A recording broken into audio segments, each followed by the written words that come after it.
Welcome to this video where we're going to explore 30 confirmed features of GTA 6 that Rockstar Games has officially talked about. But first, a quick heads up. The info we're sharing comes from a security breach and leak of GTA 6 pre-alpha footage. Rockstar Games acknowledged this leak on their official Twitter. Just to be clear, we won't be showing any gameplay footage due to possible copyright issues, but we'll definitely dive into these cool features. Feature 1. Looks aren't just for show. The reactions of non-playable characters, NPCs in GTA 6, are pretty fascinating. How clean your character is, and their overall appearance affect how these in-game characters respond to you. It adds a cool layer to the game, considering how NPCs react differently based on your character's appearance. Feature 2. Let's rev up the excitement with some serious vehicle action. Imagine cruising through the Everglades in a top-notch hovercraft. That's just one of the personal rides available right from the start. And there's more, like taking the wheel of a bold 1970 Ford Ranchero GT in striking red and black, owned by a character named Jason. Feature 3. Here's another level of immersion. Each character has their own stuff, so when you're playing as Jason, you can tap into Lucia's stash and vice versa. Say Jason's low on assault rifle bullets. If you're close to Lucia, you can ask her for some. It opens up a bunch of possibilities for teamwork and sharing resources in the game. Feature 4. For all you die-hard GTA fans, there's a new clothing store in town called Arches. It's got a fresh collection to amp up your character's style. Feature 5. Let's talk graphics. In GTA 6, the clothes are seriously detailed. Wrinkles, dirt marks, and even sweat.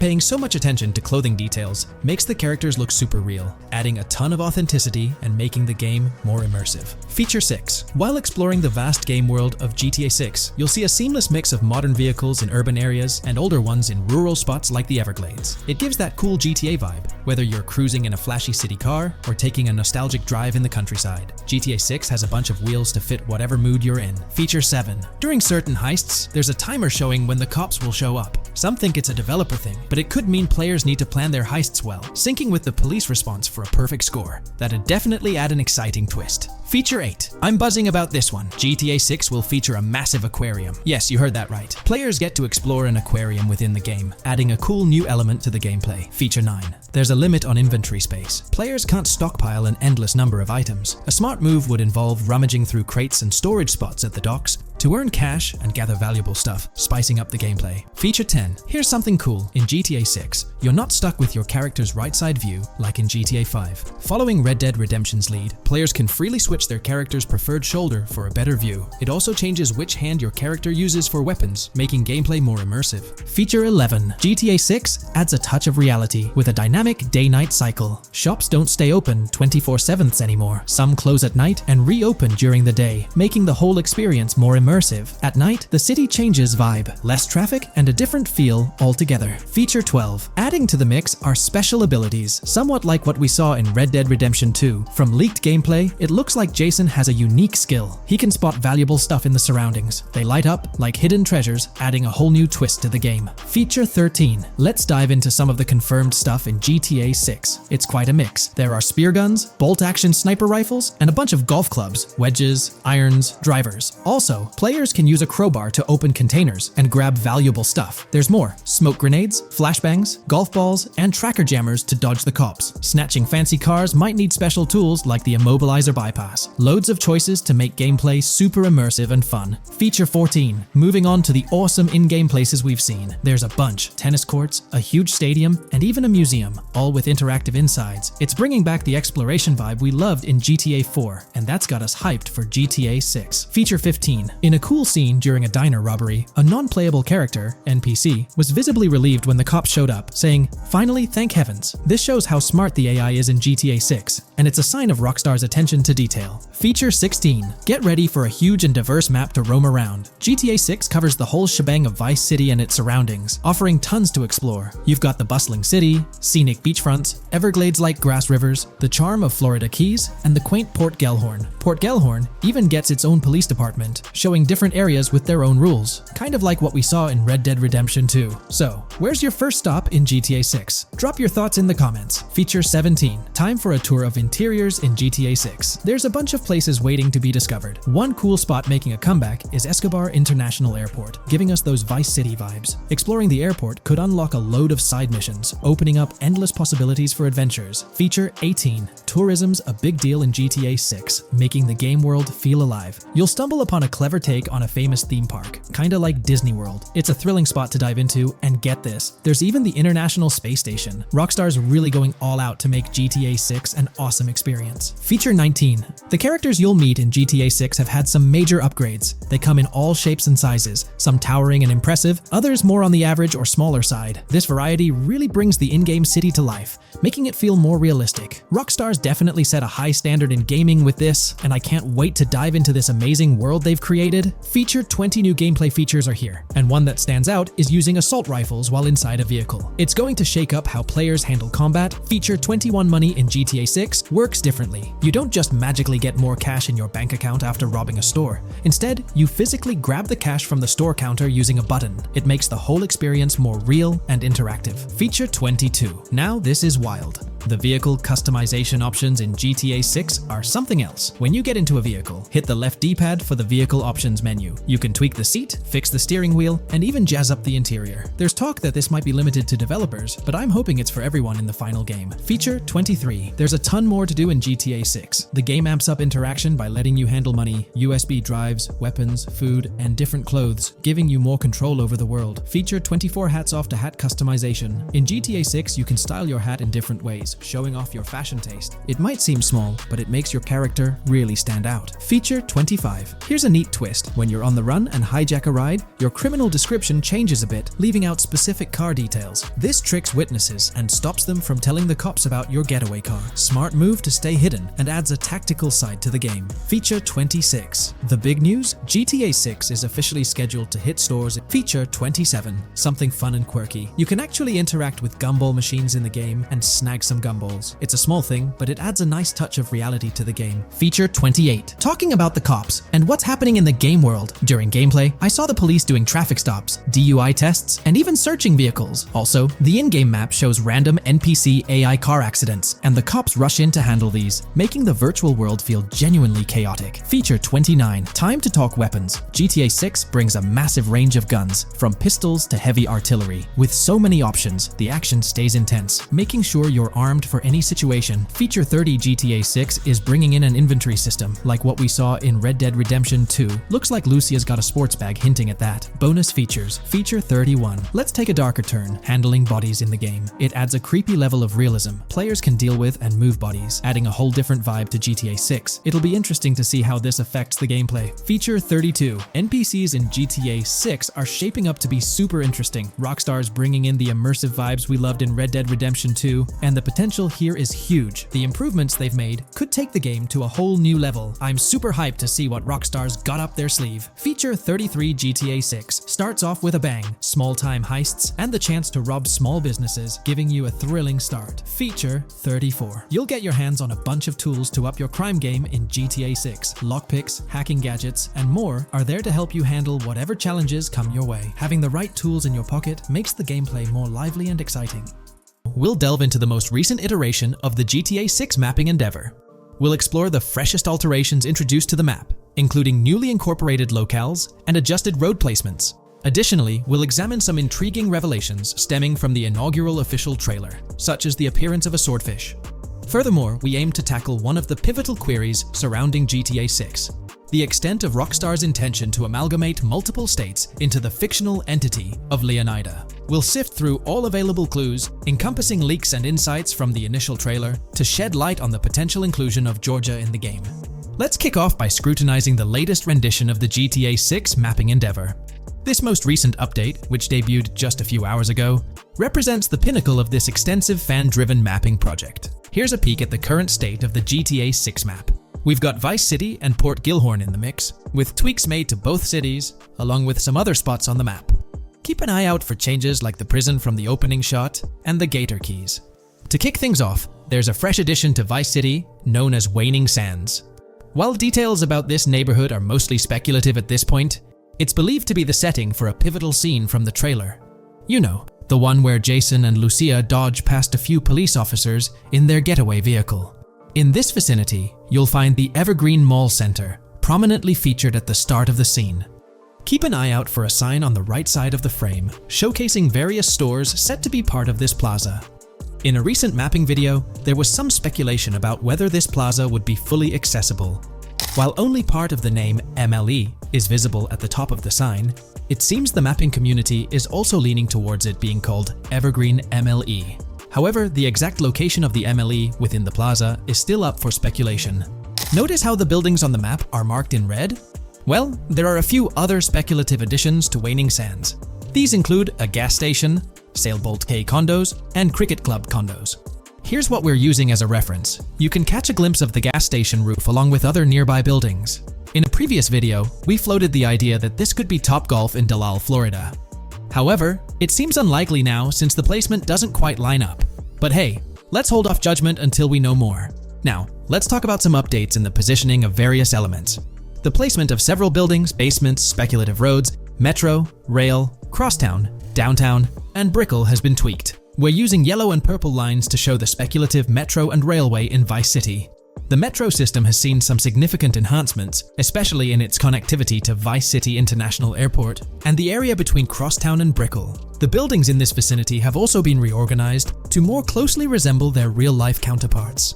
Speculative roads and highways have been adjusted to better fit the new placements. We've also made slight adjustments to the rotation of the prison from the opening scene with Luke to align with new evidence. Additionally, we've fine-tuned the positions of some trailer markers in the stockyard area, such as those for the car meet in Windwood and the bikers in Little Haiti. In terms of location changes, Leaf Links from the previous map version has been moved to Virginia Key, meaning earlier speculations regarding Leaf Links are no longer applicable. Furthermore, based on new radar map evidence, the shape of Picnic Island has been altered. Heading down south, you'll notice that Hamlet is no longer labeled as such. Instead, it's reverted to its real-life name, Homestead. This change suggests that Hamlet might be situated elsewhere in the game. Now, shifting our focus to Port Gellhorn, the other major city on the map, it's also undergone some updates. We've added more speculative details for the area across the body of water on the other side of Buer Bridge, incorporating new evidence into the mix. So, to sum up, those are the latest updates to the GTA 6 mapping project. Before we wrap up, let's delve into an interesting discovery from the first official trailer. I'm not into fishing, but I noticed this in the trailer, and my first thought was a swordfish. But I could be wrong. Is anyone who knows more about fishing able to confirm? Let me know what you all think this is. Well, that's quite an intriguing find. Personally, it seems like a house decoration to me, but I'm eager to hear your thoughts in the comments below. In the next part of this video, we'll tackle the question about Georgia. On display in the leaks and backed up by inside journalists, the game will feature a plethora of locations that focus on Miami and the surrounding areas. The two main locations of the game are Vice City, based on Miami, and Port Gellhorn, which lifts direct locations from Panama City. As well as this, it seems Rockstar have brought down and featured locations from Georgia, including a prison and mountain ranges not present in real-world Florida. I'm curious, do you think Georgia will make an appearance in GTA 6? Let's examine the evidence we have so far. There have been some recent findings, so let's kick off by checking out this Reddit post. Georgia evidence. In the leaks, there's a mention of canyon etchings, along with the other ambient events, which I thought couldn't be in or based in Florida. The nearest canyon to Florida is Providence Canyon State Park in Georgia and is only 2.5 hours away from Florida. This also may explain Red Hill Forest and the testing of Scree Hills in the leaks. There's also a couple mountains or large hills seen in the trailer. The first looks more like a large hill in North Florida, probably for hill climbing, but the second one at the end of the trailer looks like a Georgia mountain, like the ones seen in the leaks. First off, this individual is discussing a clip from the leaks, where a developer is seen firing an assault rifle at a vehicle while Lucia is in the background. They've noted several ramps in the clip, suggesting developers use them to test vehicles on different slopes. The clip also shows various types of ramps listed, including MTB ramps, hill climb, mud drag, Scree Hill, mud drag string, and crash tests, as well as MX tracks. The speculation is that Rockstar might have been testing the Scree Hill due to its resemblance to locations in Georgia. Additionally, two shots from the trailer show hills. One at the 59-second mark where someone jumps on a table, causing it to break, revealing multiple cars ascending a steep hill in the background. And another in the final shot, where Lucia kicks down the door to a convenience store, showing another hill or mountain through the window. Let's delve into the comments and see what the community thinks about these hills. Are there similar hills in Florida? Or has Rockstar taken some creative liberties and introduced hills from Georgia? Ekanfinaka is a place in the game, shown by the leaks. And Ekanfinaka is literally the old name for a swamp in southern Georgia. Not to mention we saw a big hill, small mountain. I've lived in Florida for a long time. There are no hills, anything like that in the state. Northern Florida has some hills, but nothing like that at all. The hill in the leaks resembles the Blue Ridge in northern Georgia. It's a fictional state. It could be a collection of features from 4 or 5 states for all we know. 2 hours outside of Florida is hardly breaking the concept. I'd imagine much of the urban landscape will be much like Florida, with the outskirts being closer to Caribbean, or as you said, Georgia. There's a separate post talking about these mountains in GTA 6. We know GTA 6 is being based in Florida, a relatively flat state, so it'd be obvious to think that the game will stay true to its setting. However, one interesting thing I found in the diner robbery footage from the leaks is that a huge mountain can be seen in the far distance, particularly around the part where Lucia starts approaching the police car from the passenger side. I'm not sure if anyone else has noticed this, but it's interesting to note, considering Florida is the flattest state in the country, LOL. Maybe we can go to other states? The area does resemble rural Georgia. Thoughts? I think it will be more similar to RDR2 than past GTAs where it's only one state. I bet the map will be a hybrid of Georgia and Florida. If not, then Florida and most likely another country like Cuba or some South American country with mountains. Yes, probably we can visit the state of Georgia. A few weeks ago, someone found out that the prison you can see in one clip is from Georgia as well. Multiple states in the game.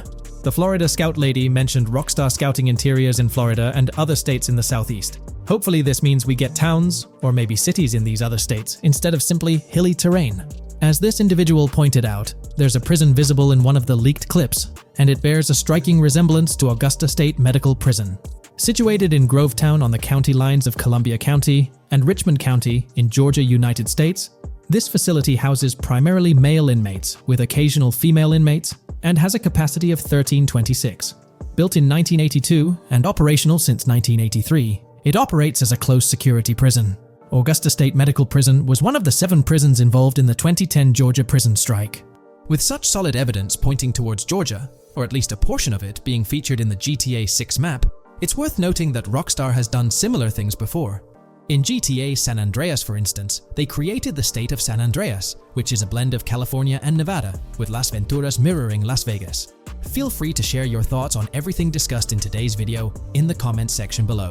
In today's video, we're about to explore the intricacies of the Vice City mapping project, unraveling the mysteries of the latest map iteration. Join us as we meticulously analyze the details and draw insightful comparisons between the expansive GTA 6 map and its predecessors within the series. Our adventure doesn't stop there. We'll be immersing ourselves in the leaked information from 2022, unveiling a treasure trove of open-world activities. Brace yourselves for a comprehensive list featuring every nook and cranny on the GTA 6 map, showcasing not only new additions, but also the anticipated return of beloved locations from the iconic GTA Vice City, as hinted in the leaks. Let's kick off this exploration by delving into the heart of the GTA 6 mapping project. For those familiar with it, this official endeavor aims to provide a scale-accurate representation of what players can expect in the actual game. The map sprawls across 2 major cities, Vice City and Fort Gorn, and every detail is meticulously curated from leaks and the official trailer. Now, for those wondering about the seemingly expansive green spaces on the map,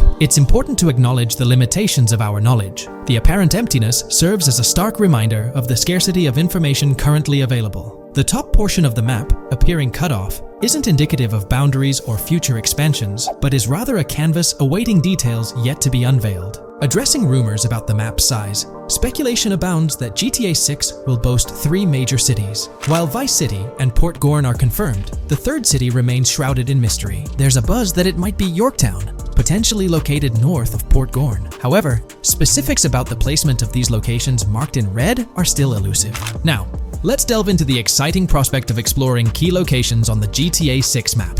These names, extracted from the official trailer and leaks, offer a tantalizing glimpse into the rich and diverse world awaiting players. Get ready to traverse the landscapes of Yorktown Red Hill Fairyland Forest, near Berryland, a whimsical Disneyland parody, Ambrosia Lake, Leonida, Lore North, Beaches Belleville, Ica, Vice City, Hamlet, Grass Rivers, and the enigmatic Gator Keys. As our journey unfolds, stay tuned for more updates, insights, and speculations surrounding the continually expanding universe of GTA 6. The road ahead promises thrilling surprises, and we're here to navigate it together. Now, let's delve deeper into the intriguing details surrounding Port Gellhorn. The bustling streets and structures around Hank's Waffles Diner, a focal point for a heist according to the leaks, spark anticipation for dynamic in-game events. The meticulous rendering of these locales not only captures the essence of the city, but also invites players to immerse themselves in the narrative-driven experiences that Rockstar Games is known for. Examining the speculative changes in Port Gellhorn, the notable relocation of the Port Gellhorn airfield suggests a strategic reimagining of the city's layout. This shift, coupled with the adjustment of the Port Gellhorn Raceway, hints at a carefully planned urban evolution, potentially altering the dynamics of the airport's placement within the city. The industrial sector of Port Gellhorn provides a gritty backdrop, with the iconic United States Prison maintaining its imposing presence. The inclusion of the pawn shop, prominently featured in the trailer, underscores the developer's commitment to integrating real-world elements seamlessly into the game environment. Venturing southward, areas like Second Fina and Belleville remain enigmatic, their constant relocation adding an element of unpredictability to their final positioning on the map. Ambrosia La Pearl, steeped in mystery, teases players with its undisclosed location, heightening the sense of intrigue surrounding these diverse neighborhoods. Our exploration now takes us into the heart of Vice City, where a substantial chunk of the urban landscape unfolds before us. While speculation abounds regarding the placement of red buildings and names, the gray structures, sourced from both the trailer and leaks, serve as tangible landmarks, anchoring our understanding of the evolving cityscape.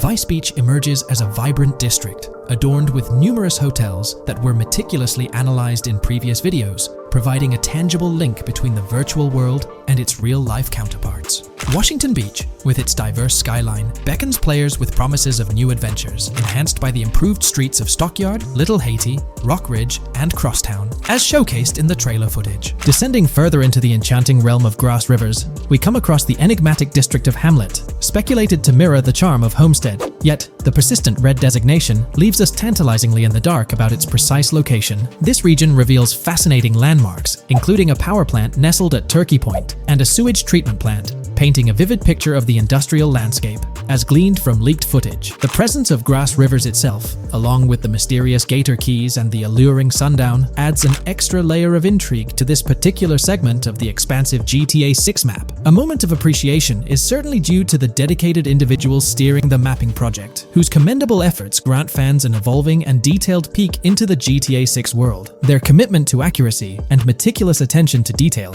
foreshadow an immersive gaming experience, setting the stage for the excitement surrounding the official release. Now, let's delve into a truly mind-blowing comparison that has set the gaming community abuzz. Our gaze shifts to the juxtaposition of Los Santos from GTA 5, Liberty City from the iconic GTA 4, and the highly anticipated Vice Beach from GTA 6. The comparison not only highlights the need for potential adjustments in Vice Beach's size, but also emphasizes the extraordinary density and detail that players can expect. Acknowledging the observed need for a slight enlargement of Vice Beach, the visual impact remains nothing short of extraordinary. The comparison underscores the incredible density that GTA 6 promises, reminiscent of the lively streets and vibrant atmosphere experienced in the streets of GTA 4's Liberty City. Speculation regarding the buildings in Vice Beach, as showcased in the mapping project, heightens the anticipation, with the close proximity of structures promising an unparalleled level of immersion and detail, evoking nostalgia from the beloved GTA 4 era.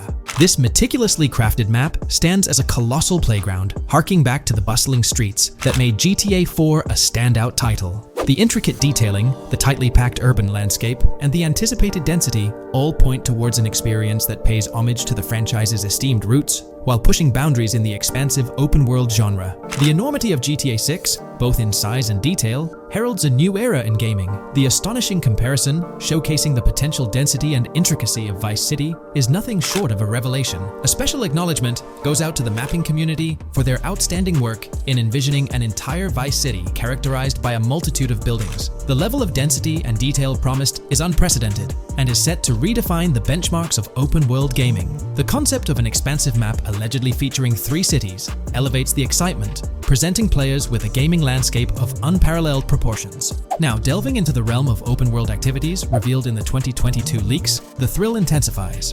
With 4 confirmed activities and the potential inclusion of DICE, GTA 6 promises a diverse range of immersive experiences. Golf, fishing, and races are confirmed elements that contribute to the dynamic and engaging environment that Rockstar Games is crafting. A particularly intriguing moment unfolds in the trailer, as Jason, visibly nervous, speeds away from a robbery scene, with Luke clutching the ill-gotten cash. In the distance, the iconic Topgolf in Doro makes a cameo, a real-world entertainment destination located in Doro, Florida. The climate-controlled hitting bays, HD TVs, and sports bar elements create an enticing backdrop for players to explore. This real-world integration adds a layer of authenticity, bridging the gap between the virtual and real worlds. Fishing, poised to be a serene yet potentially rewarding pastime, is expected to be available from various locations in the vast ocean. Races, an integral and adrenaline-pumping element of the GTA series, are set to deliver high-octane excitement that fans have come to expect from the franchise. Furthermore, a detailed list from the GTA 6 document unravels every location visible in the leaks on the GTA 6 map.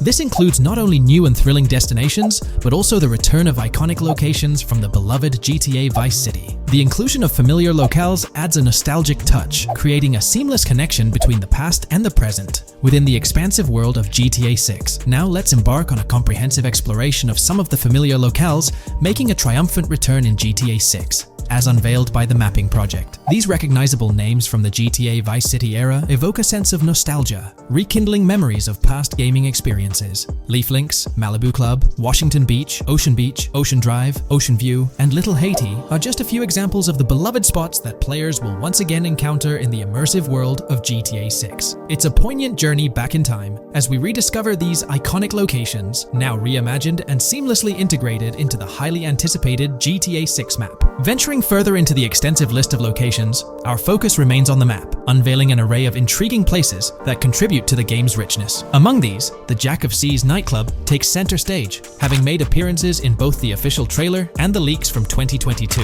While a detailed reading of every location is beyond the scope, feel free to pause the video and explore these fascinating spots at your own pace. From quaint small stores to the distinctive stone sculpture gracing Vice Beach, each location adds layers of detail and authenticity to the sprawling game world, some of which have been exclusively revealed through leaks. Shifting our gaze to Port Gilhorn, a diverse array of captivating places awaits discovery. The car wash, soccer field, a bustling basketball court, the Ambrosia Farm, and the intriguing King Neptune statue are just a glimpse into the eclectic offerings in this part of the map. Sailing through the Keys, exploring underwater ruins, investigating an underwater research facility, and contemplating the mysteries of the Bermuda Triangle add an extra layer of fascination to the GTA 6 experience. With the unveiling of the Mapping Project, the sheer depth and meticulous attention to detail that Rockstar is investing in the GTA 6 map become even more awe-inspiring. The possibilities for Easter eggs and hidden secrets in this expansive and densely packed landscape seem limitless. As we peel back the layers, the anticipation and excitement for the intricate world Rockstar is crafting only intensify. From 2022 and onward, a group of passionate GTA fans have been diving deep into GTA 6 gameplay leaks, and what they discovered was wild. Their mission? They're trying to map out the entire landscape of GTA 6 before Rockstar Games even releases the official game. And guess what? They're actually making some serious headway. This is all about the ongoing GTA 6 mapping project. So, how did this whole endeavor start anyway? It's an interesting story that not many folks are aware of. You see, there was a similar craze back when GTA 5 was announced. Back in 2011, a group of dedicated fans took it upon themselves to predict and sketch out the layout of GTA 5's terrain. How did they do this? By meticulously analyzing every single trailer that Rockstar Games dropped in the year leading up to the game's eventual release in 2013. The surprising part? When the game finally hit the shelves, a substantial chunk of what these fans had mapped out turned out to be surprisingly accurate. Sure, there were a few locations that were a bit inaccurate, like the military base being off and the dam placed in the wrong spot. Also, there were some variations in the overall shape of San Andreas, but considering they solely relied on Rockstar's official footage and had put in 2 years of work, their accuracy was pretty commendable. Now imagine this, if they could pull off that level of detail with just the trailers, think about what these enthusiasts could achieve with the leaked, under-the-radar stuff that slipped out prematurely. Plus, add in an extra year of combing through details and data. This mapping project is being led by a user called Dupzor, who is the project manager of this whole thing. On September 18th, 2022, when a massive leak dropped over 90 minutes of GTA 6 footage, the map enthusiasts went into full gear. While I can't exactly showcase the leaked content here, what really sparked the interest of the community were the coordinates embedded within the developer's HUD. These sneaky numbers revealed the exact whereabouts of the player concerning the game map. And let me tell you, GTA 6 fans wasted no time diving into this goldmine of information. With these coordinates in hand, the community went Sherlock Holmes mode, meticulously mapping out the game's terrain and identifying key locations. For instance, in one intriguing clip from the leaks, Lucia and Jason were caught in the act, robbing what seemed to be a Waffle House. This incident was marked by a simple white dot on their evolving map project. But it wasn't just a random dot, it was a significant clue. By cross-referencing the coordinates provided in this clip with other glimpses from the leaked footage, they managed to calculate the spatial relationships between different spots showcased in the leaks. This detective work allowed them to gauge distances and plot out the relative positioning of these places within the game world. However, it didn't stop there. The community didn't solely rely on leaked footage. They combined their detective skills with the official trailer and, using a blend of educated guesses and hard data, endeavored to include every conceivable road, building, and landmark featured in the GTA 6 map. The goal? To create a comprehensive and accurate representation of the game's virtual world based on all available tidbits of information. It's a fascinating process that demonstrates the dedication and passion of gaming communities in piecing together the puzzle of what to expect in GTA 6. Since the leaks hit, the GTA community has been on a mission, working tirelessly to piece together the game's map. Their focus has mainly been on sketching out the main areas, the cities, towns, and key landmarks. It's been quite a collective effort, with everyone trying to contribute and fill in the blanks based on whatever clues they could find. Then, the trailer dropped, and it was a whole new ball game. Among all the fast cars and flashy scenes, Rockstar slipped in a subtle surprise for the observant fans. After a few days of dissecting the trailer frame by frame, someone spotted it, a tiny image hidden in the bottom right corner of the ending screen. And guess what? It looked like a map snippet. Naturally, the community went into full detective mode. They put on their magnifying glasses and compared this mysterious map with the one they'd been building from the leaks. There were some similarities, especially with the layout of the right side and the presence of separate islands at the bottom, surrounded by water. But here's the catch.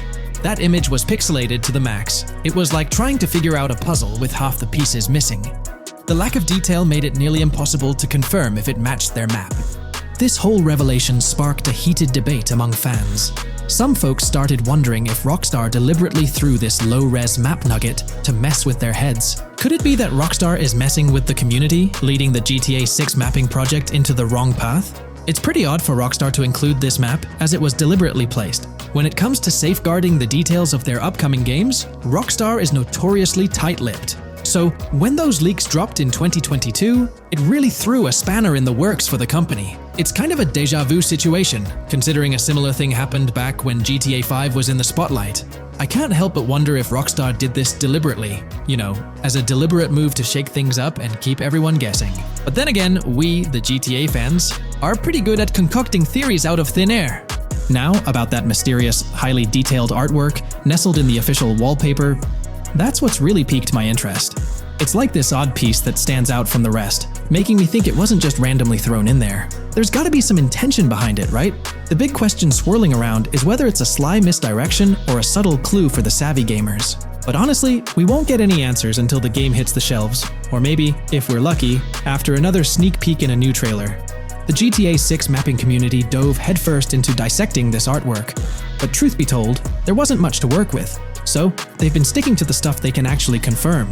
Oh, and those maps floating around, especially the ones from IGN and PC Gamer, they're more like creative interpretations. Think of them as speculative mock-ups cooked up by the mapping community based on their hunches and educated guesses. There's a whole lot of imagination at play there, but none of it has received the official stamp of confirmation. The GTA 6 mapping project might not be dropping any bombshells about unknown locations in the game, especially considering how the gameplay leaks already spilled quite a bit on what's in store. Now, the heart of this community effort lies in the finer details. They're all about pinning down the exact spots where these landmarks and locations are going to be placed within the game's vast world. However, let's be real here. They've barely scratched the surface, covering roughly just 10% of the entire map. Still, kudos to them for the tremendous effort and progress they've managed to make with what they have. What's confirmed, though, is that this map in GTA 6 is going to be an absolute beast, nearly double the size of the already sprawling map in GTA 5. They've made strides, particularly in fleshing out the Miami Beach region seen in the trailer, those gorgeous Venetian islands from the breathtaking aerial shot, and even narrowing down the location of Lucia's incarceration in the game. Looking ahead, this ongoing commitment over the coming years will gradually unveil more insights into what we can anticipate from the GTA 6 map. The anticipation is real, and it's fascinating to witness how this mapping endeavor will continue to shape our expectations for GTA 6. Looking at the timeline, it's pretty clear that both the completion of the project and the release of GTA 6 are still a considerable number of years down the road. But let me tell you, the dedication and hard work displayed by this community are nothing short of remarkable. Honestly, they deserve way more recognition for what they're doing. If you're keen on staying updated with the latest progress, or even lending a hand to this endeavor, I strongly recommend hopping onto the GTA 6 Mapping Community Discord. You'll find the link in the description below. These individuals have a monumental task ahead of them. But you know what? It's an incredibly intriguing project. Back in the days before GTA 5, I didn't even know something like this was happening behind the scenes. But now, as we patiently wait for 2025, every snippet of information or rumor about GTA 6 gets me all excited. And out of everything related to the game, I find the mapping community's tireless efforts the most captivating and commendable. A massive thank you to every single person contributing their time and effort to this project. I genuinely cannot wait to witness the final result of all their hard work. Today's video will delve into the latest iteration of the GTA 6 mapping endeavor. The developers have expanded and refined the GTA 6 map significantly, making it the most comprehensive fan-made project to date. It incorporates all available data from leaks and the initial official trailer. We'll explore the recent updates to the map and conduct a fascinating comparison between the current GTA 6 map and those of previous GTA games. Additionally, we'll examine a fan-created satellite view of the GTA 6 map, along with the inclusion of Tommy Vercetti's mansion spotted in the trailer. All of these elements will be discussed in detail throughout this video. Let's kick things off with the GTA 6 mapping project. Changes have been implemented across all regions of the map. To ensure we cover everything comprehensively, we'll begin our tour from the northwest and work our way down, addressing each modification along the journey. Firstly, the map's dimensions have been expanded from 16,000 by 16,000 to 18,000 by 18,000 to accommodate the newly added landmass. Each square on the map measures 500 x 500 meters. Based on the latest estimations, the map will be larger than before, requiring more space to accommodate all its features. Currently, the northern portion of the map remains unknown, which contributes to its perceived size. Hence, the map extends beyond what's visible on the screen. According to rumors, the GTA 6 map is speculated to encompass 3 major cities. Presently, we're aware of 2. Vice City, the largest city, and Port Gorn, which has undergone further expansion in the latest map update. The third location, Yorktown, is anticipated to be modeled after Tampa. Rumors suggest that it could be the third major city featured on the map. However, at present, there's limited information available about it in the leaks. The only indication we have is a sign displaying New York Tune within Port Gorn. Regarding Port Gorn, details are scarce apart from its name and general location.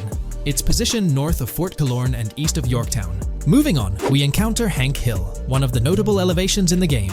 Despite Florida's predominantly flat terrain, Rockstar has incorporated hills sporadically to diversify the landscape. Adjacent to Hank Hill are the Domed Hills, another series of elevated areas. Notably, the border of a river is highlighted in orange, indicating speculative terrain. Nonetheless, it appears to be situated in the vicinity of Red Hill, a small town positioned near Lake Leonida. The largest body of water, Lake Leonida, sits approximately at the map's midpoint, drawing parallels to Lake Okeechobee in real life. To the north of Lake Leonida lies Fairyland Forest, a wooded area neighboring Fairyland, a playful nod to Disney World. To the east of Lake Leonida, you'll find Ambrosia and Laurel, 2 additional small towns, along with North Beaches. Heading south from Yorktown, we reach Port Gorn, which has undergone expansion westward. The buildings and roads depicted in black and grey correspond to those visible in leaked footage and the trailer. Roads highlighted in red, along with orange borders, remain speculative. However, the port area shows 2 speculative buildings and a portion of the border that's confirmed. The Bay Area has seen overall enlargement, including modifications to the speculative islands near Port Gorn. Additionally, a newly added section featuring small islands and a confirmed border indicates further expansion. With these developments, Port Gorn's size may rival that of Vice City. It might not match Vice City's scale, but it could rival, if not surpass, GTA 5's Los Santos, which is remarkable, considering it's our second city on the map. Additionally, the confirmed borders of Port Goro have been adjusted based on new evidence. The remaining areas in Port Goro largely remain unchanged. We still have Han Waffles Diner, surrounded by its buildings and structures, along with Port Gorn Motel, Gorn Bluff, the Pawn Shop, Port Gorn Raceway, Port Gorn Airfield, and the United State Prison. Belleville and Econfina remain situated near Vice City. Now, focusing on Vice City itself, much of it retains its layout from the previous map update. We observed the increasing density of the map, particularly with the Stockyard and Crossdown area now filled in, along with the hotels in the Vice Beach area. The proximity of the buildings to one another is quite striking, Additionally, the buildings on Pelican Harbor Island remain consistent with the previous update.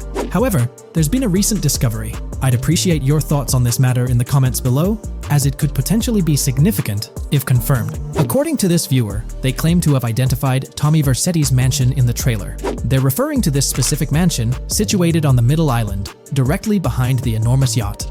It bears a striking resemblance to his iconic abode, raising the possibility that it could indeed be the one. However, it's challenging to make a definitive judgment, since it's nighttime in the footage. It could simply resemble it, but it's difficult to confirm. Nevertheless, it would be fantastic if it indeed makes a return in the game. The recent update brought significant changes to Vice City, particularly with the Vice City port. This is where the scene featuring the bolt shot from the trailer takes place. Now, we have a clearer understanding of its entire border, with some buildings identified. There are 2 speculative buildings, along with some confirmed ones. The bridges have been updated, and there have been adjustments to the speculated Raya Way. Furthermore, the FLP Solar Amphitheater has been relocated northward based on new evidence. The Vice City International Airport metro station has also undergone updates, aligning with new information from leaks. Notably, the airport now appears more complete, with an additional hangar. These encompass all the changes made to Vice City. Now let's shift our focus to the Grass Rivers, as they've also received updates. The speculative landmass along the west coast has been adjusted to accommodate the map expansion. Notably, the Lake SLW waterway now connects to the Grass Rivers, providing insight into the potential appearance of this swampy region on the map. A scene from the trailer showcased the Airbolt, a vehicle likely used for traversing these areas. Hamlet remains in its original position, serving as a parody of Homestead. It's interesting to note the location of the Shaka Shed, situated in the middle of the Grass Rivers, reminiscent of the shacks seen in Lemoyne in Red Dead Redemption 2. This suggests that this area may draw inspiration from its counterpart. Furthermore, I anticipate hunting to be quite intense in this region, given the presence of alligators, snakes, and lizards. The diverse wildlife, particularly at night, is bound to create a thrilling atmosphere. Additionally, changes have been made to the Gator Keys and the surrounding islands, as observed in the trailer. More specifically, there have been additions to speculative locations, such as Bird Key, based on new evidence. Additionally, some speculative areas across the map have been updated. That wraps up the analysis of the latest version of the GTA 6 mapping project. It'll be intriguing to see how closely it aligns with the actual map. Moreover, let's delve into a fascinating comparison between this latest version and all the other maps in the GTA series. Take a look at this comparison. On the left side, you'll find the latest version of the GTA 6 mapping project. Above it, there's the map of North Yankton from GTA 5. To the right of the North Yankton map, you'll see the island of Copico from GTA Online. Next to Copico, there's the GTA 5 map. Below that, we have the GTA 4 map. Below the GTA 4 map are the maps of Liberty City and GTA 3. And finally, at the bottom, there's the map of GTA San Andreas. One of the first things I noticed is how compact the GTA 4 map appears compared to others. Despite its small size, it boasted greater density than the GTA V map. Streets were closely packed, and every inch of space was utilized efficiently. Anyone who's played GTA 4 can attest to the unparalleled density of its city, brimming with intricate details. I anticipate a similar level of density and attention to detail in the GTA 6 map. Considering the vastness of the GTA 4 map, despite its modest size, I expect the density in GTA 6 to match, if not surpass, that level. Even though GTA 6 is already approximately twice the size of the GTA 5 map, the addition of intricate details will make it feel even more expansive. Now, let's examine a comparison between the old GTA Vice City map and the latest version of the GTA 6 mapping project. The old Vice City map has been superimposed onto the new one, allowing for a visual comparison of the two. What caught my attention was the size of the GTA Vice City map, which is quite substantial. However, in GTA 6, improvements are expected across the board. There will be more buildings, positioned closer together, enhancing the overall design and creating a denser environment. I also wanted to discuss a map that's been generating a lot of buzz within the community. Someone utilized images from Google Maps to supplement the mapping project. This method offers a clearer perspective on how the game's environment might appear in terms of scale and layout. While this representation may exaggerate the city's size with an abundance of buildings, it provides insights into the length and layout of highways, which have been overlaid with speculative areas. Additionally, looking at Yorktown, despite the lack of details, its size hints at the potential scale of both Yorktown and Port Gorn. Furthermore, the top portion of the map may resemble the depiction, although details remain uncertain. Considering the vast array of features such as multiple airports, cities, small towns, mountains, hills, and swamps, it's evident that GTA 6's map is poised to be the most impressive in the series. There's little doubt that it will set a new standard. The GTA 6 community has just found some major clues left by Rockstar Games, and it was under our nose the whole time. GTA 6's Trailer 1 revealed a ton of new things about the game off the bat, but recently, there's been even more developments that show off the GTA 6 main character story, Lucia. We learn a bunch of new things about her background, so if you're not interested in potential spoilers, this may not be the video for you. This information is directly from Rockstar Games, so this is the real deal. So getting into the details of Lucia's jail cell, let's focus on those newspaper clippings. I'll do my best to zoom in and enhance the image, but there are two distinct white clippings with black text. One of them appears to have a portrait, and I can only speculate that it might resemble a modern-day wanted poster. This could be showcasing the story of Lucia's alleged crime, accompanied by an image like a visual representation of what she's accused of. It's almost akin to a wanted picture that you'd find in a newspaper. This phenomenon isn't unheard of in real life. When people do something noteworthy or newsworthy, it's not uncommon for them to keep a record of it, like an article, and put it up on their wall as a sort of memento. It's like a snapshot of a moment in their life, even if it involves legal trouble. So Lucia might be preserving this particular newspaper clipping as a piece of her history, whether it's for sentimental reasons or perhaps as a reminder of the circumstances that led to her incarceration. Now let's broaden the scope a bit and draw comparisons to previous GTA protagonists. Take Michael DeSanta, for instance. His mansion has family photos on the walls. Franklin Clinton's house features similar personal touches. Even Trevor Phillips, in his trailer, has pictures that tell a story about his life. It's not just confined to the HD era. Even in the 3D era games, characters had their own way of leaving traces of their lives in their living spaces. This inclination to personalized living spaces is fascinating. In Lucia's case, the jail cell is an unexpected canvas for her personal story. It makes you wonder about her background, the choices she made, and the events that led her to that cell. Exploring these details could give us a deeper understanding of who she is and why she's in the predicament we find her in. Considering Lucia's attachment to those newspaper clippings, it raises interesting questions about her attitude towards her crimes. Perhaps she finds a sense of pride, or even enjoys the bit of notoriety or fame she's garnered from her actions. Keeping those clippings might be her way of cherishing the attention or recognition she's received. The prospect of spending a substantial amount of time in prison also suggests that it could involve more than just a brief cutscene, but potentially a series of missions within the jail environment. Now, shifting our attention to the picture above the bunk bed, it's a bit of a visual puzzle. While it's challenging to discern details, on the left side, there's a guy with a drink in hand, donning a white t-shirt. Next to him is a woman with voluminous hair, and in the foreground, there's another figure. This composition raises the question of whether these individuals could be Lucia's family. The dynamics and connections between characters are often crucial in unraveling the narrative of any GTA game.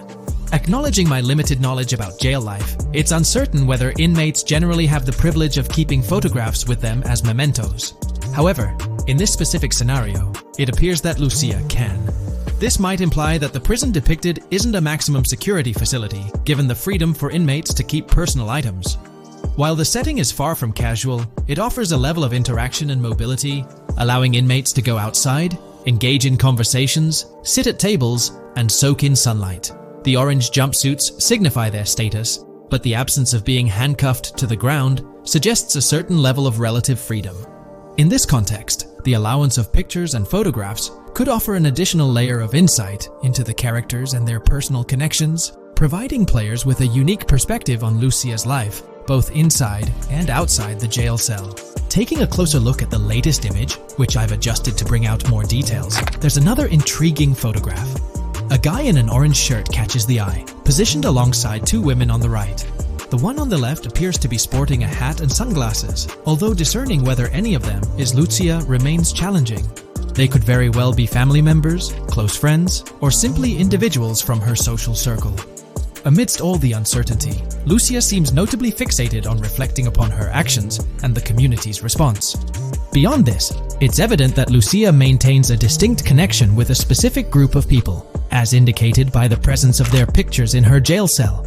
It's not just about her individual experience. There's a shared history captured in those photographs, hinting at relationships that go beyond the confines of the jail cell.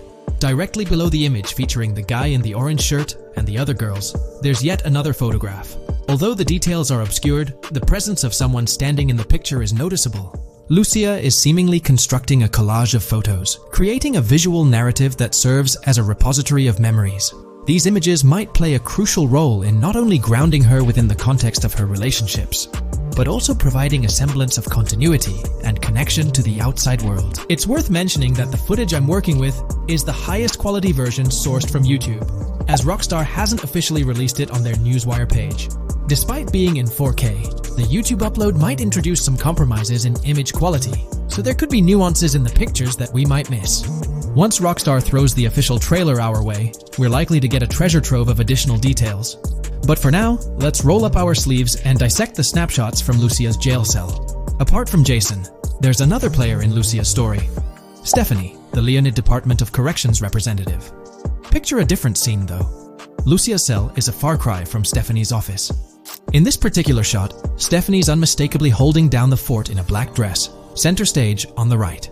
Flip to the left frame, and there she is again, donning a red dress on the right side. Behind her, there's a framed message teasing with "if you miss," but the rest remains a mystery due to some pesky screen glare. Now let's make a full turn and voila, another Stephanie pic in the bottom right corner. This time, the backdrop suggests a domestic scene, perhaps with a partner. She's got on some bluish shades, slightly different from what we catch a glimpse of later. The background paints a more vivid picture, a collection of books, pamphlets, a conspicuous high-visibility vest, and yet another potential newspaper clipping. Whether it's a routine thing or an anomaly, the jury's still out. So, what's the inside scoop on Lucia's backstory gleaned from her jail cell environment? Well, the state of the jail suggests it's seen better days. Peeling bits off the windows hint at a place with some history. That initial shot with the barbed wire strongly implies it's not a newly minted spot. It's got the wear and tear of time etched into its surroundings. As we immerse ourselves in the intricacies of Lucia's life within the jail cell, the narrative unfolds as a captivating tapestry, each element contributing to the rich story. The subtleties, from the cryptic newspaper clippings shedding light on her alleged crimes to the carefully chosen photographs depicting relationships with family and friends, create a vivid and compelling portrait of Lucia's existence, both within and beyond the jail confines. The personal touches within her confined space evoke a rawness that harks back to the legacy of previous GTA protagonists. Lucia's jail cell, unexpectedly, becomes a canvas revealing a story that transcends the conventional GTA narrative. It prompts curiosity about her past, the decisions that led her to incarceration, and the intricate web of relationships that define her. The permission granted for personal items like photographs in the jail cell adds an intriguing layer to the storytelling, suggesting a nuanced sense of freedom within the constraints of imprisonment.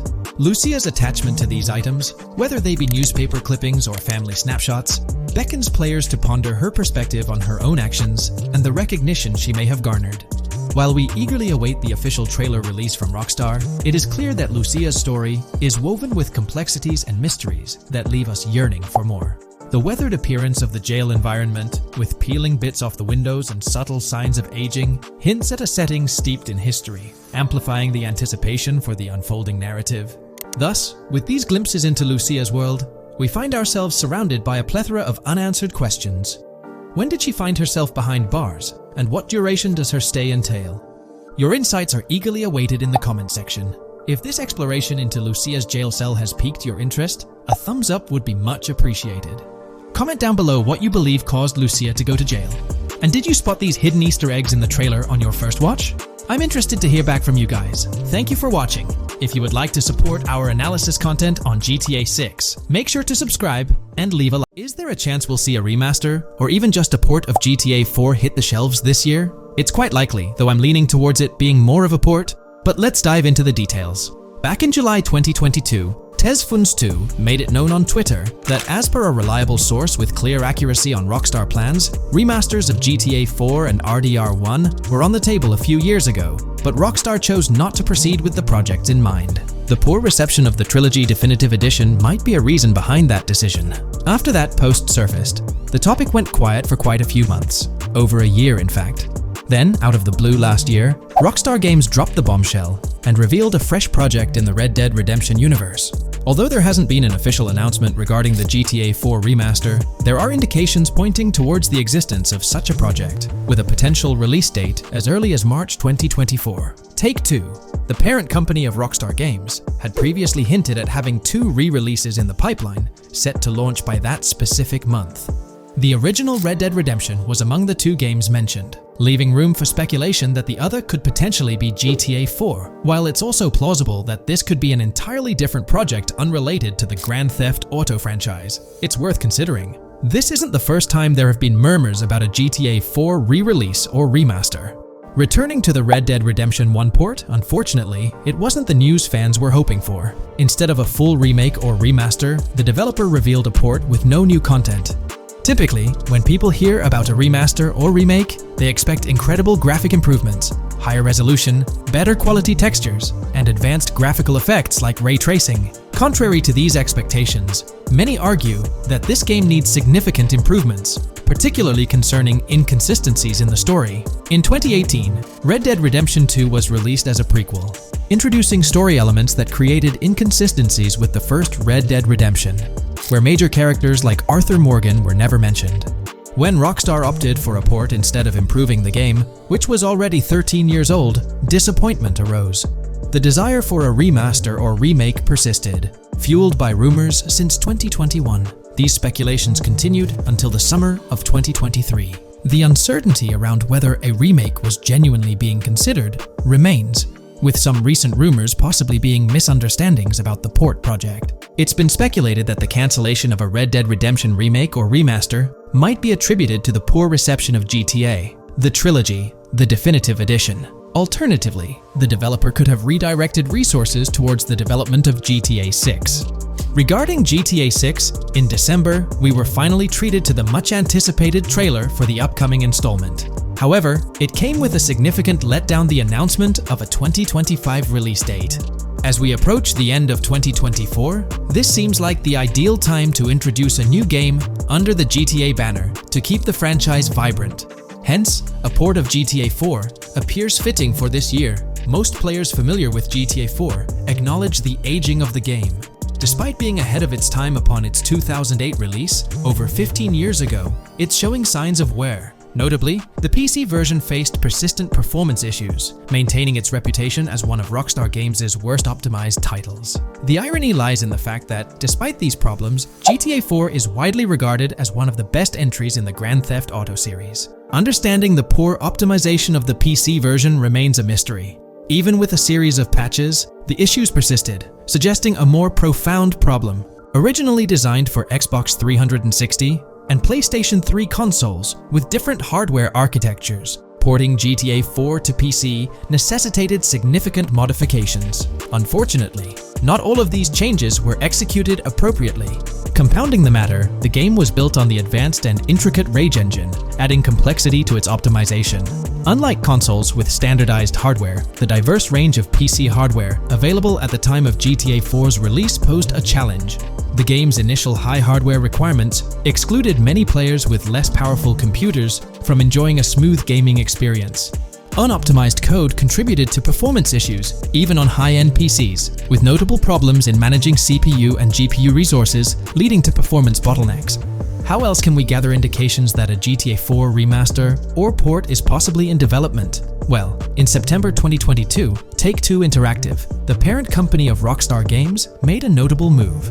They took down a fan-made mod for GTA 4, known as the Definitive Edition. This mod compilation, comprised of various mods and fan-made patches, aimed to significantly enhance the visual and experiential aspects of the 15-year-old game on PC. The roots of this remastering endeavor with mods trace back to 2016, when the mod pack for GTA Vice City, named Reborn, initiated the project. Over time, it expanded to encompass mods for GTA 3, San Andreas, Chinatown Wars, and other Rockstar games like Bully and the Warriors. According to information from the author's website, the group behind this project confirmed that their files, hosted on Mediafire, received a DMCA takedown notice. Presumably issued by Rockstar or its parent company Take-Two Interactive, this notice mandated the removal of the Definitive Edition project from their website. This development was communicated through a tweet from the Definitive Edition project. Bad news, guys. Appreciated if you got PPL to raise awareness. Spread the word as much as possible. I knew this day was coming. Here we are with a DMCA by Rockstar, I assume, on our GTA 4 Definitive Edition patch. Well, I suppose we need to remove all GTA 4 related stuff from the website. Curiously, from what I understand, the takedown specifically focused on the GTA 4 mod. As of now, the original Trilogy mods on the site remain untouched, but the project doesn't express a high level of confidence in the longevity of these mods being available. No DMCA for the original Trilogy yet, just GTA 4. So for now I think the Trilogy is safe. Just enjoy it when you still can, they wrote. This isn't the initial instance of Take-Two Interactive taking action against mods. Their track record indicates a protective stance towards their intellectual properties.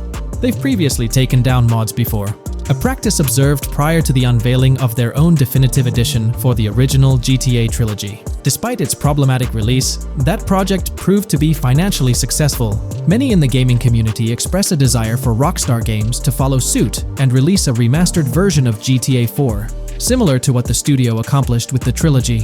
Xbox One, Series X and S users currently enjoy the luxury of playing GTA 4 through backward compatibility.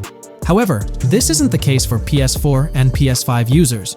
Should Rockstar opt not only for re-release support, but also for substantial changes to the game, there are certain aspects of GTA 4 that could benefit from improvement. First and foremost, graphics are an apparent focal point, a common aspect of remasters to enhance the visual experience. It's worth noting that beyond the expected graphical upgrades, GTA 4 might require more nuanced improvements. One aspect that garnered criticism was the peculiar yellow filter present in the original game, making everything appear dull. This yellow tint, a characteristic of the late 2000s and 2010s, was often disparaged when employed in video games. For an open-world game like GTA 4, many argue that this filter made little sense. Various graphics mods for the PC version, such as the Ice Enhancer 4, have demonstrated that Liberty City can maintain its gritty atmosphere without this filter. For a glimpse of what a GTA 4 remaster could potentially achieve, the Ice Enhancer 4 graphics mod offers an illustrative example. Developed over several years by the skilled modder Haysam Kilani, this fan-made graphics overhaul aimed to elevate the game's visual experience well beyond its original state. On the flip side, individuals who have a fondness for the original yellow filter in the game may not find favor with this mod. If Rockstar opts to stay faithful to the original and preserve the color scheme, it would still be beneficial to update the environmental textures. Over time, these textures have aged considerably, featuring a noticeably low resolution that now appears outdated. Moving on, one of the most memorable aspects of GTA 4 is the recurring scenario where Roman calls Nico to go bowling. Nico, it's your cousin. You want to shoot some pool? Roman, I can't talk now. Damn!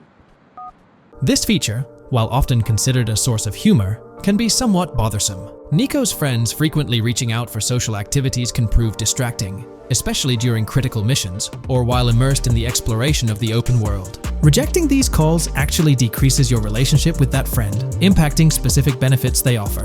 GTA 5 addressed this issue by making interactions with friends more user-friendly, introducing new activities to engage in.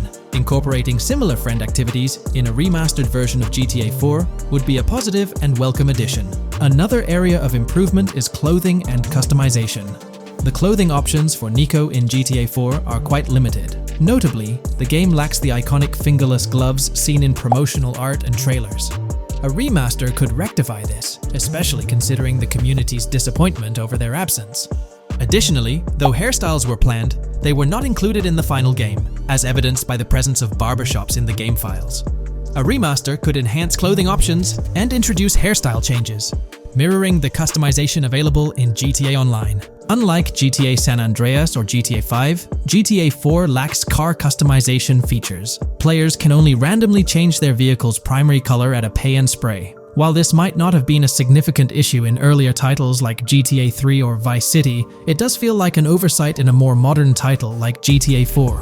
A remaster could bring in more extensive vehicle customization options. Given the central role of vehicles in the Grand Theft Auto games, enhancing customization not only adds depth but also makes the gaming experience more immersive. In fact, acquiring new and rare cars is often considered the most appealing aspect of GTA Online, and a remaster could significantly enhance the appeal of GTA 4 through this single feature alone. While Rockstar Games has been dedicating their efforts to newer projects, It's intriguing to observe that GTA 4 hasn't been entirely neglected by them. Surprisingly, the game has received updates, albeit sporadically, even years after its initial release in 2008. A notable recent update, released in 2023, caught many fans off guard. This update primarily focused on security, aiming to safeguard the game's source code from potential leaks. It's interesting to reflect on the context surrounding this security update. Since Rockstar Games removed the multiplayer aspects of the GTA 4 Complete Edition on Steam and their launcher in March 2020, the need for such security measures raises questions. Without active official multiplayer components, this move appears to be a proactive response to a prior security breach. In that incident, a hacker infiltrated Rockstar's security system, leaking pre-alpha version footage of the highly anticipated GTA 6. While Rockstar's immediate focus is on bringing GTA 6 to fruition, the possibility of a GTA 4 remaster isn't entirely dismissed. There's a genuine belief that something related to GTA 4 is in the works this year. If not, the prospect remains open for the future, potentially after the release of GTA 6. The year 2028 marks the 20th anniversary of GTA 4, presenting a considerable time frame. Although it involves patience, the wait could be worthwhile if Rockstar decides to give GTA 4 the remaster treatment it deserves. It's crucial to acknowledge the dynamic nature of the gaming industry, with Rockstar consistently pushing boundaries with each release. By the time a potential GTA 4 remaster materializes, we might witness a game that not only enhances the original but also leverages the latest advancements in gaming technology.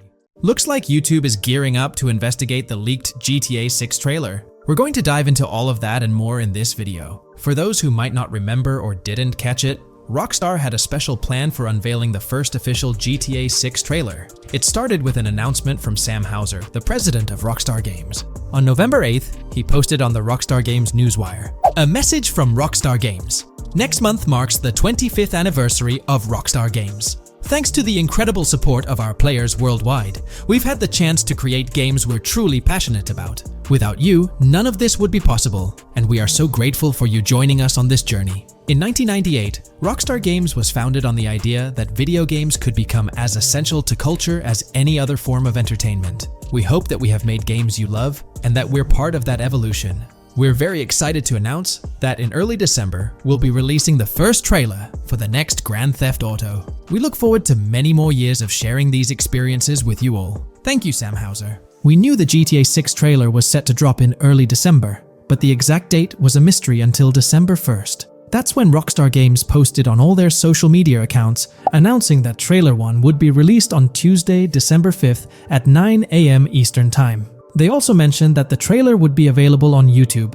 It was set to be a premiere, which for those who don't know, means the whole video is uploaded to YouTube with a countdown clock. This wasn't just Rockstar doing their thing, they had a partnership with YouTube. They even had a custom URL and a special countdown timer for the video. This was definitely a collaboration. However, a little over 12 hours before the trailer was supposed to go live on December 4th in the evening, it leaked. The trailer surfaced on X, formerly Twitter, from an anonymous account named Trailer Leaker. Their handle was GTA 6 Trailer Leak, and they posted the entire Grand Theft Auto 6 trailer in very low quality, with a Buy Bitcoin watermark and the caption BTC with a $sign. Rockstar Games quickly found out about it and got X to suspend the account. The account was actually threatening to release a high-quality version of the trailer without the watermark if it reached a certain number of views or hit specific milestones. When that happened, Rockstar Games had to go into damage control mode. They put out an announcement saying,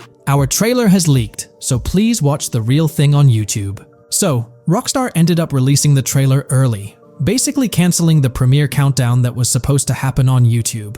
It was a mess. Neither Rockstar Games nor YouTube wanted this to happen. This raised the question, how did this leak occur? Was it a Rockstar Games employee or someone at YouTube? The only people with access to the trailer would be those responsible for Rockstar's YouTube account, and it's unlikely they would leak it. However, YouTube also has access to the trailer. The people behind the scenes at YouTube, high up enough to have access, could see and download the trailer. Naturally, fingers started pointing at YouTube. Now it looks like YouTube has officially responded. According to Tom Henderson over at Insider Gaming, from what I can gather, YouTube has investigated employees breaching their contractual agreements on 2 different occasions in the past 18 months due to employees accessing content on the back end. Following today, which unfortunately had some leaks surrounding Sony's state of play. We can presumably expect a third investigation fairly soon.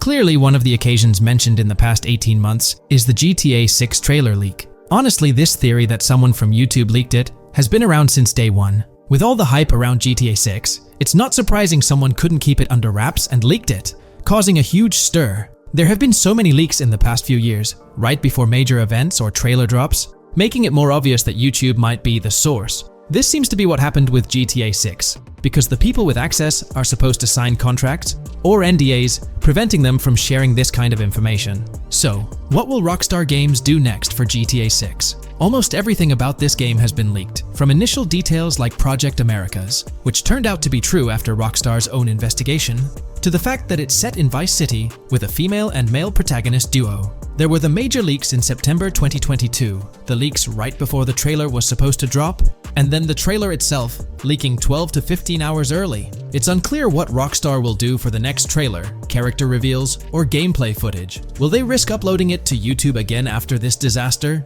Or will they stick to their newswire, despite insiders and data miners being able to access and share that information? Rockstar is definitely in a tricky situation. At least it's good news that YouTube is trying to crack down on this. They might be doing this because they could face massive lawsuits. The GTA 6 reveal was supposed to be one of the biggest events in video game history, and it was ruined because someone behind the scenes at YouTube likely leaked it. So, the big question is whether Rockstar Games will go back to YouTube. One way they could avoid a similar issue is by not announcing when they're going to upload the next trailer. If I had to guess, YouTube probably won't get another exclusive deal or a premiere. If Rockstar were smart, they'd upload the trailer shortly before the announced drop date and keep it private until then. That seems like the safest route. What do you guys think? How do you think Rockstar will handle future video uploads? Will they stick with YouTube, move to their Newswire page, their own Rockstar Games site, or use another method entirely? Let me know your thoughts in the comments below. I'd love to hear your ideas. Today's video will delve into the upcoming changes to the AI systems in Grand Theft Auto 6 by Rockstar. We'll explore a patent that introduces a groundbreaking system unprecedented in gaming, promising a revolutionary shift in how AI operates within games. Additionally, we'll delve into other intricacies concerning AI and non-playable characters in GTA 6, including insights from a job listing at Rockstar's new LA studio, shedding light on NPC dialogue. We'll also examine NPC behaviors in response to their environment and their integration with social media, enhancing immersion and complexity in player interactions. Let's kick off with Rockstar's innovative AI system set to debut in Grand Theft Auto 6. Described by Rockstar as the most significant and immersive evolution of the series, the emphasis on immersion is evident in their patent filings. We'll focus on one particularly intriguing patent, unveiling a new system poised to revolutionize AI in gaming. Considering Rockstar's commitment to delivering the most immersive experience yet, it's evident that NPCs and AI will play pivotal roles. This patent specifically pertains to animations in GTA 6, aptly named System and Method for Virtual Character Locomotion. Back in 2020, Rockstar Games unveiled an innovative system that will debut in GTA 6. Now, the details might sound a bit complex, but essentially, this patent outlines a fresh approach to animating characters and imbuing them with dynamic intelligence. These characters will now possess a kind of virtual brain, allowing them to react to their environment, other NPCs, weather, and even their mood, influencing their animations on the fly. Before this advancement, each character's animation had to be painstakingly recorded in a studio equipped with motion capture technology. This process involved attaching markers to actors' suits and compiling animations into what's called an animation tree. This method was resource-intensive, limiting the variety of animations Rockstar could include in their games. For instance, in GTA 5 and Red Dead Redemption 2, each NPC had its own animation tree, containing all their actions. Animation trees essentially stack animations, blending them together seamlessly and transitioning between them based on player input and in-game conditions. Additionally, motion matching, a feature seen in GTA 5 and RDR2, automatically selects animations based on player actions and the surrounding environment. This results in fluid and lifelike character movements, such as running while shooting, creating a more immersive experience for players. With GTA 6, Rockstar introduces an innovative system designed to optimize resources and streamline animation data. This approach allows for more content within the game while offering a broader array of animations. It shares similarities with motion matching but diverges in its utilization of a new framework. Rather than relying on conventional animation trees, character animations will be predominantly data-driven, adapting dynamically to environmental cues. These animations will be categorized into distinct motion types, representing unique character styles. Each character will possess a designated motion type, enhancing the depth and realism of their movements. As an illustration, let's consider various states such as tired, injured, and normal, each corresponding to a set of animations. Additionally, every character will possess their own blackboard, a virtual representation of their current state and surroundings. This blackboard stores crucial data including the character's condition, location, weather, temperature, and more. Utilizing this information, the game's code dynamically selects appropriate animations or styles for the character, enhancing their responsiveness to the virtual world. For instance, in the Ocean Drive scene from the trailer, we observe a character seated on the sidewalk. As a group of NPCs pass by, he attentively observes them, reacting accordingly to their presence. With this system, the gameplay experience is poised to become even more immersive. It will prioritize environmental data, including the presence of other NPCs and vehicles, alongside factors influencing the character's mood. Consequently, NPCs will exhibit previously unseen levels of reactivity, shifting focus to a noteworthy job listing from Rockstar's recruitment opportunities. Last year, Rockstar opened a new studio in Los Angeles. From what we know, it's purely a new motion capture studio, so they have another one besides the one in New York, mainly to record NPC dialogue probably. This discovery confirms that. I checked Rockstar's careers page just now, and there's a job offer at Rockstar LA for Associate Writer Pedestrian and Ambient Dialogue. This could indicate that they are still writing and recording GTA 6 NPC dialogue right now. This suggests that the development team is currently engaged in scripting and recording NPC dialogue for GTA 6. You can find the specific responsibilities outlined in the job description provided. It says, write funny, character-driven, and unique dialogue for our ambient population. Work with key stakeholders to understand and support the technical requirements for player-led, dialogue-based interactions with our ambient population. Provide exciting dialogue that works within the strict constraints of a complex game system. Undertake self-motivated research and leverage that research to enrich your writing. Understand and match the tone of our games. This underscores the commitment of Rockstar to ensuring that GTA 6 remains true to its franchise roots. Aligning NPC dialogue with the established GTA universe bodes well for the game's authenticity. Shifting gears to another aspect related to NPCs, let's delve into how they'll integrate with social media. Not only will NPCs exhibit more lifelike behaviors and interactions with their surroundings, but they'll also engage with social media platforms, a novel addition to Grand Theft Auto 6. Here's a rundown of the phones observed. NPCs will be equipped with various phone models, as evident from both images and the trailer.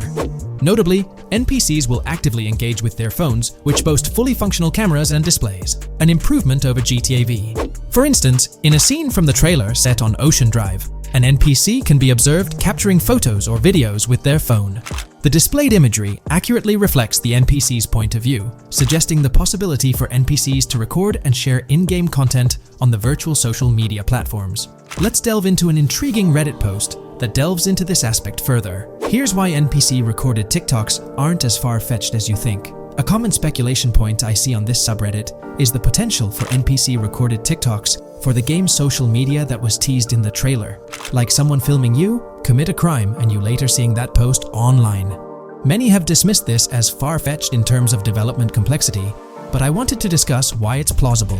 Firstly, I think we've already seen a system that could serve as a base for building a TikTok-like system, the Instant Replay, Rockstar Editor from GTA 5. Given this game is more of a sandbox with physics rather than a competitive shooter, where replay systems are typically seen, it's even more impressive to consider this system in GTA 5. It accurately records and replays events just as they happened, with every car, ragdoll, etc., moving just as it did originally in the moment.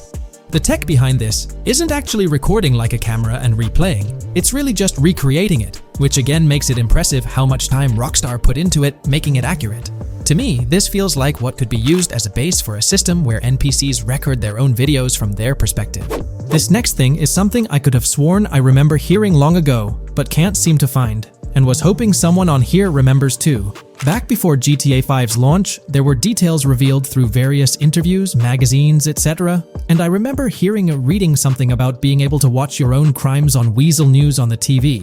This obviously didn't end up in the game, but there is a slight remnant of it in GTA Online.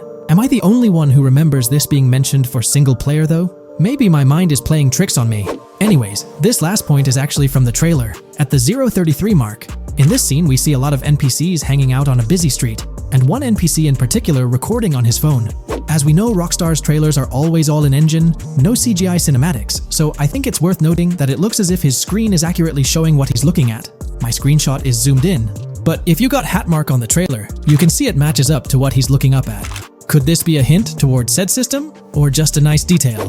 Rockstar has a reputation for delivering what they showcase in their trailers, often exceeding expectations.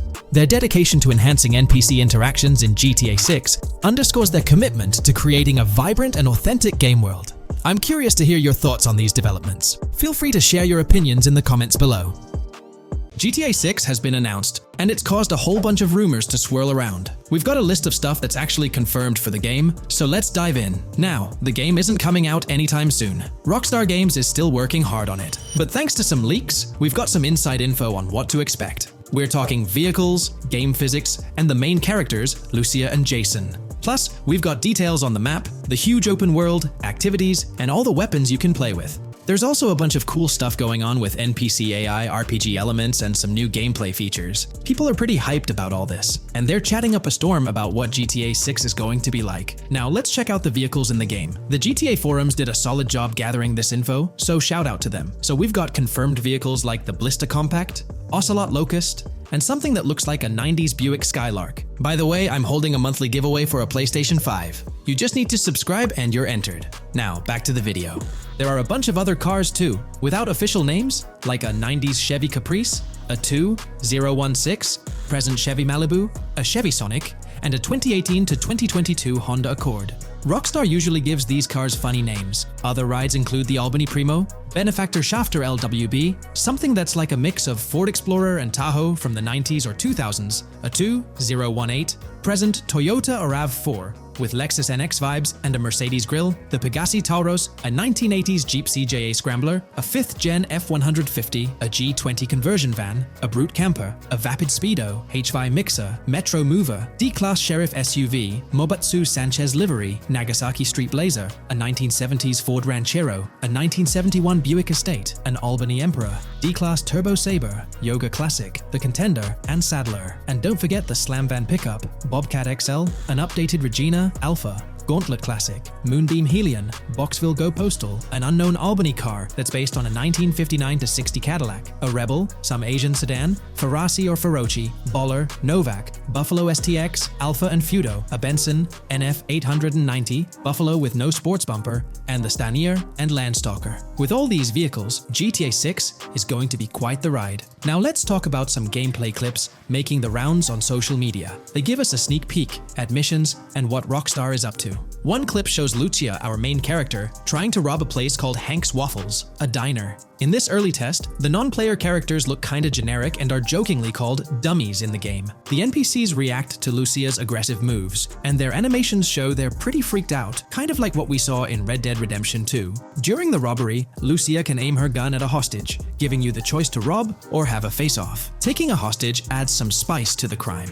Jason, the other protagonist, is there too, and you can interact with both characters during the heist. Jason pushes Lucia to hurry up and make a clean getaway, hinting at a Bonnie and Clyde style partnership, which lines up with earlier leaks about the game's story. People are even saying that Lucia and Jason look like Eva Mendes and Ryan Gosling from the Place Beyond the Pines movie, but we're not sure if the game's story will follow a similar path. Lucia and Jason look like they're in their late 20s. You can switch between them in the game using the controller's D-pad. When the cops show up, Lucia can threaten another hostage, and it leads to a face-off with the police outside. The outdoor area looks like it's inspired by northern Florida with all the greenery. While trying to escape, Lucia and Jason rack up 2 wanted stars, but instead of a shootout, they skillfully maneuver through parked cars and hijack a police cruiser. You can tell it's an early part of the game from the tutorial-like prompts, including one about the police getting smarter and remembering cars involved in crimes. The clip ends with Lucia driving off in the stolen police car, and Jason assures her they can shake the cops. But their getaway ends with an accidental crash at an old car wash. In the next mission,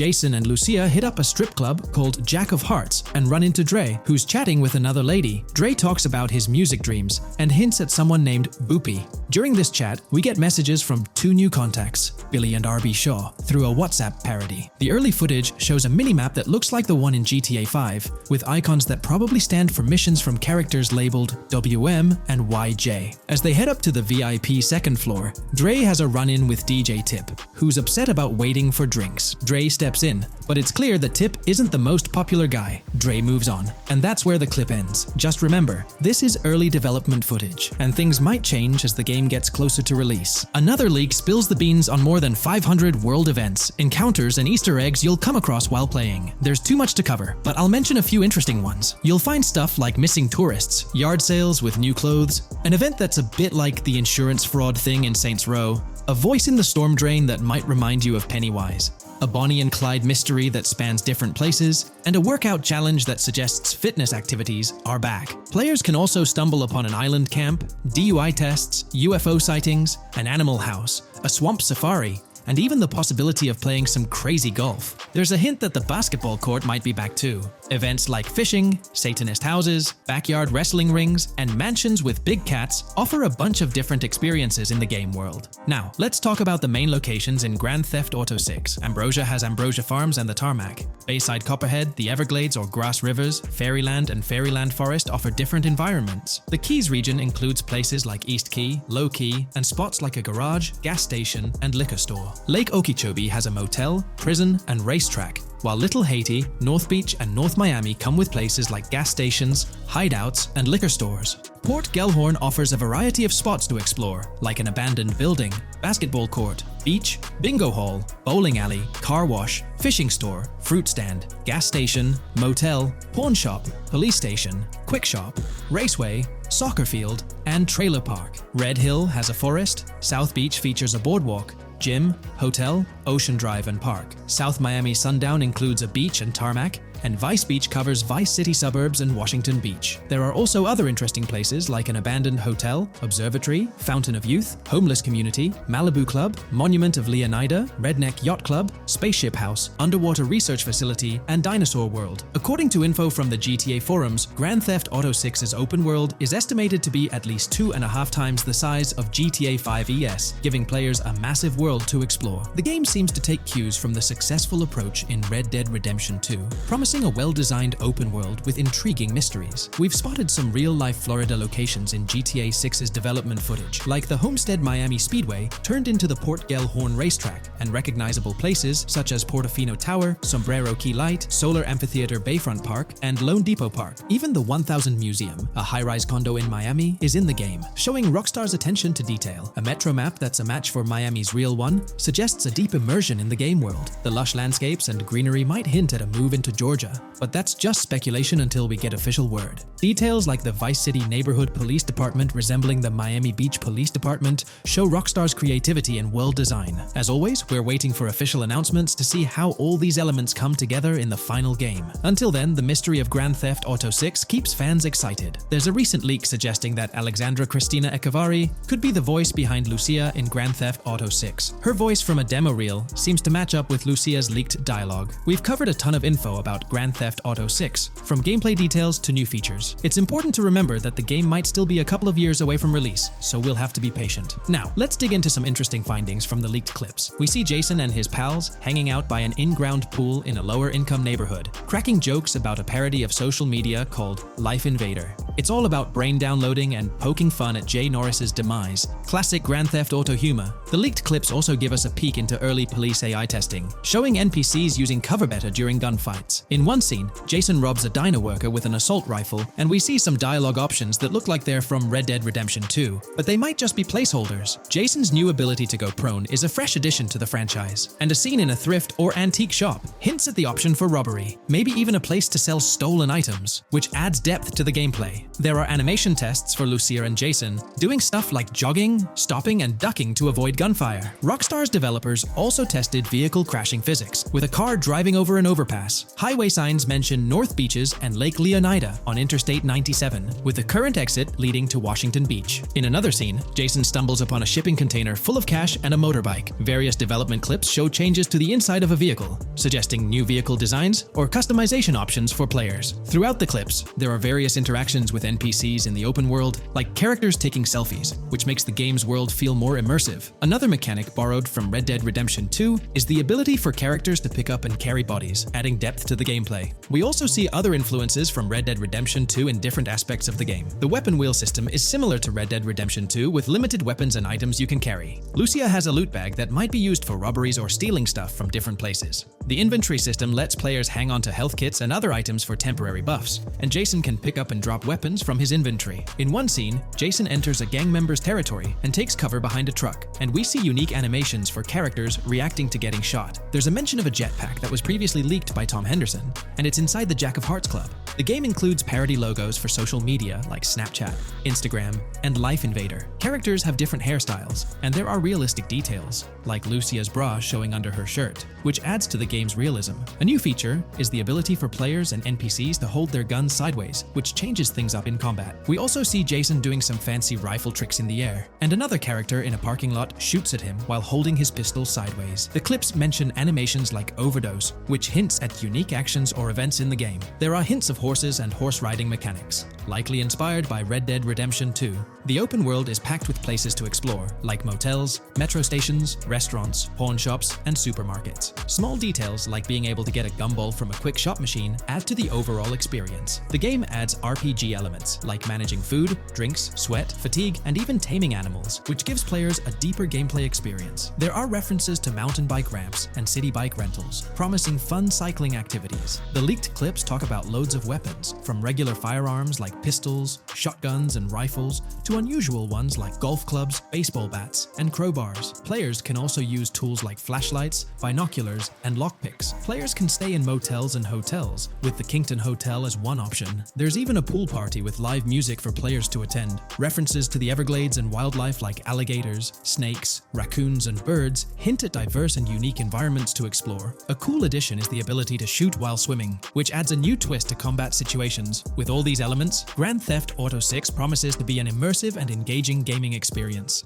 Hey there, great news for GTA fans. GTA 6 is making some big changes to the series. We've got a load of interesting info about the game that you should definitely hear about. Just a heads up, the details we've got are from leaked online footage, but sorry, no links or showing it. Still, loads of cool stuff to share, like new animals, AI changes, RPG elements, and more. Let's dive in. Fact 1: interactions with NPCs are getting way cooler. You'll have choices like threatening, robbing, shooting, or restraining them. Some missions will even have gesture-based actions, like Red Dead Redemption 2. Car damage is more realistic, and the insides are crazy detailed, with working dashboards. Fact 2. Let's talk weapons. GTA 6 is changing things up, taking a page from Red Dead Redemption 2. Instead of a big weapon wheel, you'll have slots for small firearms, melee weapons, rifles, and shotguns. No unlimited weapons, but you can drop and pick them up as you go. Fact 3. In the developmental phase, there was a sighting of Arthur Morgan's hat, though it's uncertain if this will make it to the final game. Players now have the option to surrender to the police during a robbery, which adds a thrilling twist. Police response time has been updated to feel more real, displaying a timer that varies based on the crime's severity. A murder, for instance, prompts a faster response than a robbery. The maximum wanted level is capped at 5 stars in GTA 6,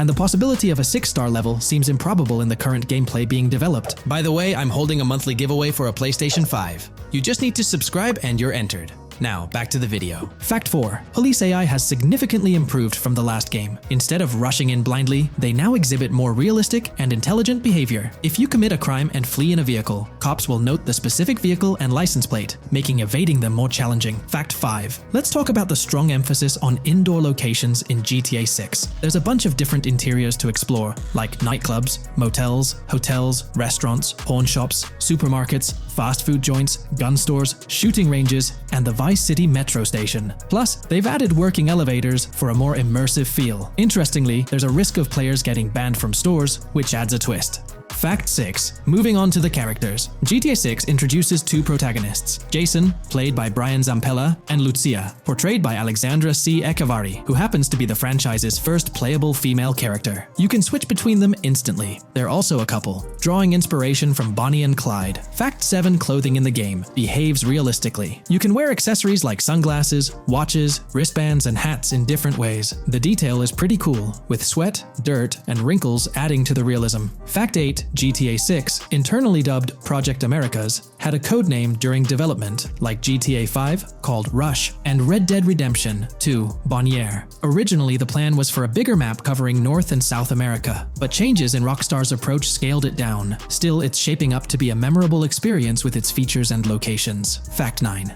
GTA 6's map is officially bigger than GTA 5. This time Vice City takes the spotlight, a Miami-inspired area with its surroundings, giving players a vast and diverse landscape. There's even a lake in one of the videos that hints at a significant part of Florida being in the game. Fact 10. Hold onto your seats. The jetpack's back. Shooting out of cars is on the cards too, adding more thrill. And get this, GTA 6 introduces 18 brand new vehicles to the franchise. Fact 11. In GTA 6, you'll bump into various events, like random mugger encounters and NPC-hosted yard sales. There are hints at riding events, which could mean horse riding, maybe even involving the Red Dead Redemption 2 team. Fact 12. New firepower alert. The spear gun's making its first appearance, letting players shoot underwater spears at their targets. Plus, there's a bunch of gear you can use, like binoculars, cut-off tools, flashlights, immobilizer bypasses, slim jims, USB drives, tasers, zip ties, and auto dialers. Fact 13. The game has RPG stuff like weight and muscle management, seen in the Spool Couple Workout Challenge. Leaked footage showed Jason and Lucia's apartments. For example, Jason's place has a bathtub for in-game baths. Fact 14. Rockstar's planning to add new missions and cities regularly after GTA 6 launches. Whether this is for online or story mode isn't clarified yet. Expect an improved cover system, better than what we've seen in other Rockstar games. Fact 15. Make sure not to overlook the Kingston Hotel. It's a lively spot with pool parties and live music, making GTA 6's world even more vibrant. Fact 16. GTA 6 gets more interactive with working CCTV cameras that you can wreck. Be wary of cop traps, spots where cops wait to nab you, and be prepared for intense moments with dirty cop shakedown events. Fact 17. As part of the immersive feel, the game includes DUI sobriety tests, but it's unclear if they're for the player character or random NPCs. Rockstar's focus on detail shines, even with fully working gumball machines in the game. Fact 18. The gunplay in GTA 6 resembles what we've seen in Red Dead Redemption 2 and Max Payne 3. It might be worth giving those games a shot before GTA 6 comes out, if you haven't already. And activities? GTA 6 is loaded with options, from fishing and crazy golf to basketball, football, and soccer. There are gyms to work out in, a yacht club, and even a racetrack. Fact 19. Get ready for a modern-day setting, post-GTA 5 events. The game is meticulously detailed, recreating many Miami landmarks like a grand tennis court, a bustling football stadium, and a vibrant amphitheater. The map includes an airport and a functional tram system with an airport stop. And that's not all. The Florida Keys and a swampy region, the grass rivers reminiscent of the Everglades, are part of the game. Players can ride swamp boats in this area. Fact 20 weapons are diverse in GTA 6. You've got melee options like golf clubs, pool cues, crowbars, and bats, along with a range of firearms from pistols to snipers and RPGs. You can even customize how your character holds weapons. Plus, there's a bunch of throwable stuff like grenades, molotovs, and even golf balls. Fact 21. One major upgrade in GTA 6 is NPC behavior.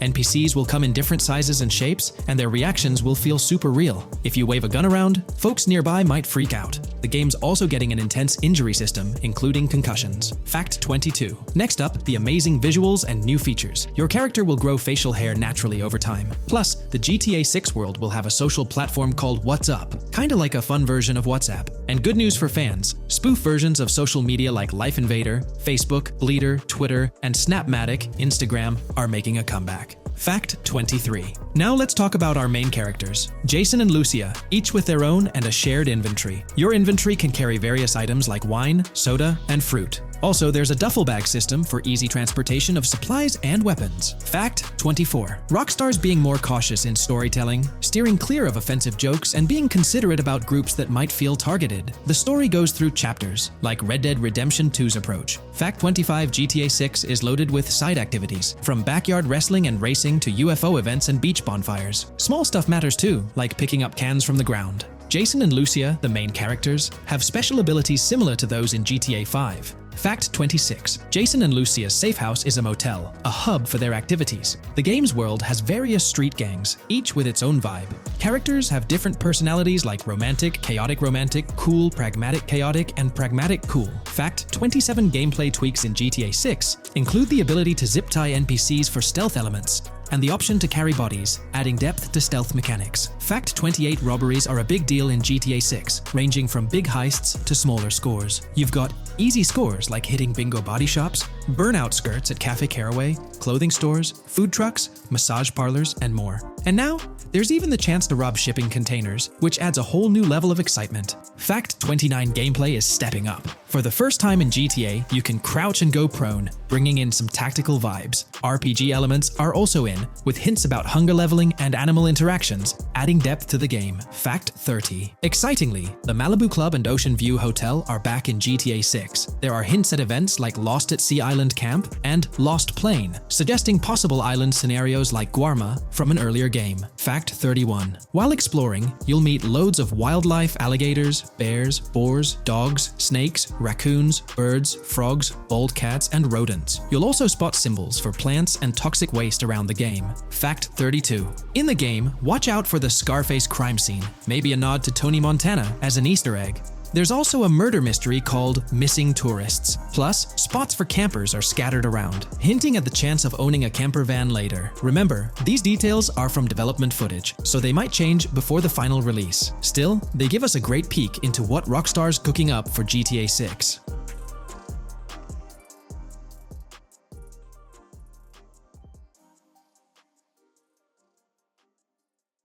Today, we're delving into the realm of GTA 6 Online, the upcoming multiplayer aspect of Rockstar Games' Grand Theft Auto 6. We'll dissect all the insights gathered from leaks back in 2022, alongside an intriguing anti-cheat patent filed by Rockstar's parent company, Take-Two Interactive. This patent offers a glimpse into how the forthcoming online experience aims to ensure a safer environment compared to the current GTA Online. Furthermore, we'll explore a novel method Rockstar plans to implement in GTA 6 for managing online sessions. This innovation promises to infuse the expansive world of GTA 6 with a livelier atmosphere, enriching the player's immersion in its intricacies. Undoubtedly, GTA Online stands as a titan in the realm of multiplayer gaming. Its enduring popularity has significantly contributed to the ongoing success of GTA 5 over the past 11 years. This success owes much to Rockstar's astute strategy, crafting a robust core game with GTA 5 and then supplementing it with regular content updates for the online segment. By continually introducing new weapons, vehicles, and attire, Rockstar keeps players engaged and motivated to accumulate in-game currency. As we eagerly anticipate the official unveiling of GTA 6, players are hopeful that it will address prevalent issues plaguing the current iteration. Chief among these concerns is the rampant presence of modders and cheaters, whose actions not only disrupt gameplay, but also pose security risks by unlawfully accessing personal data. To tackle this issue, Rockstar has devised a fresh approach set to debut in GTA 6.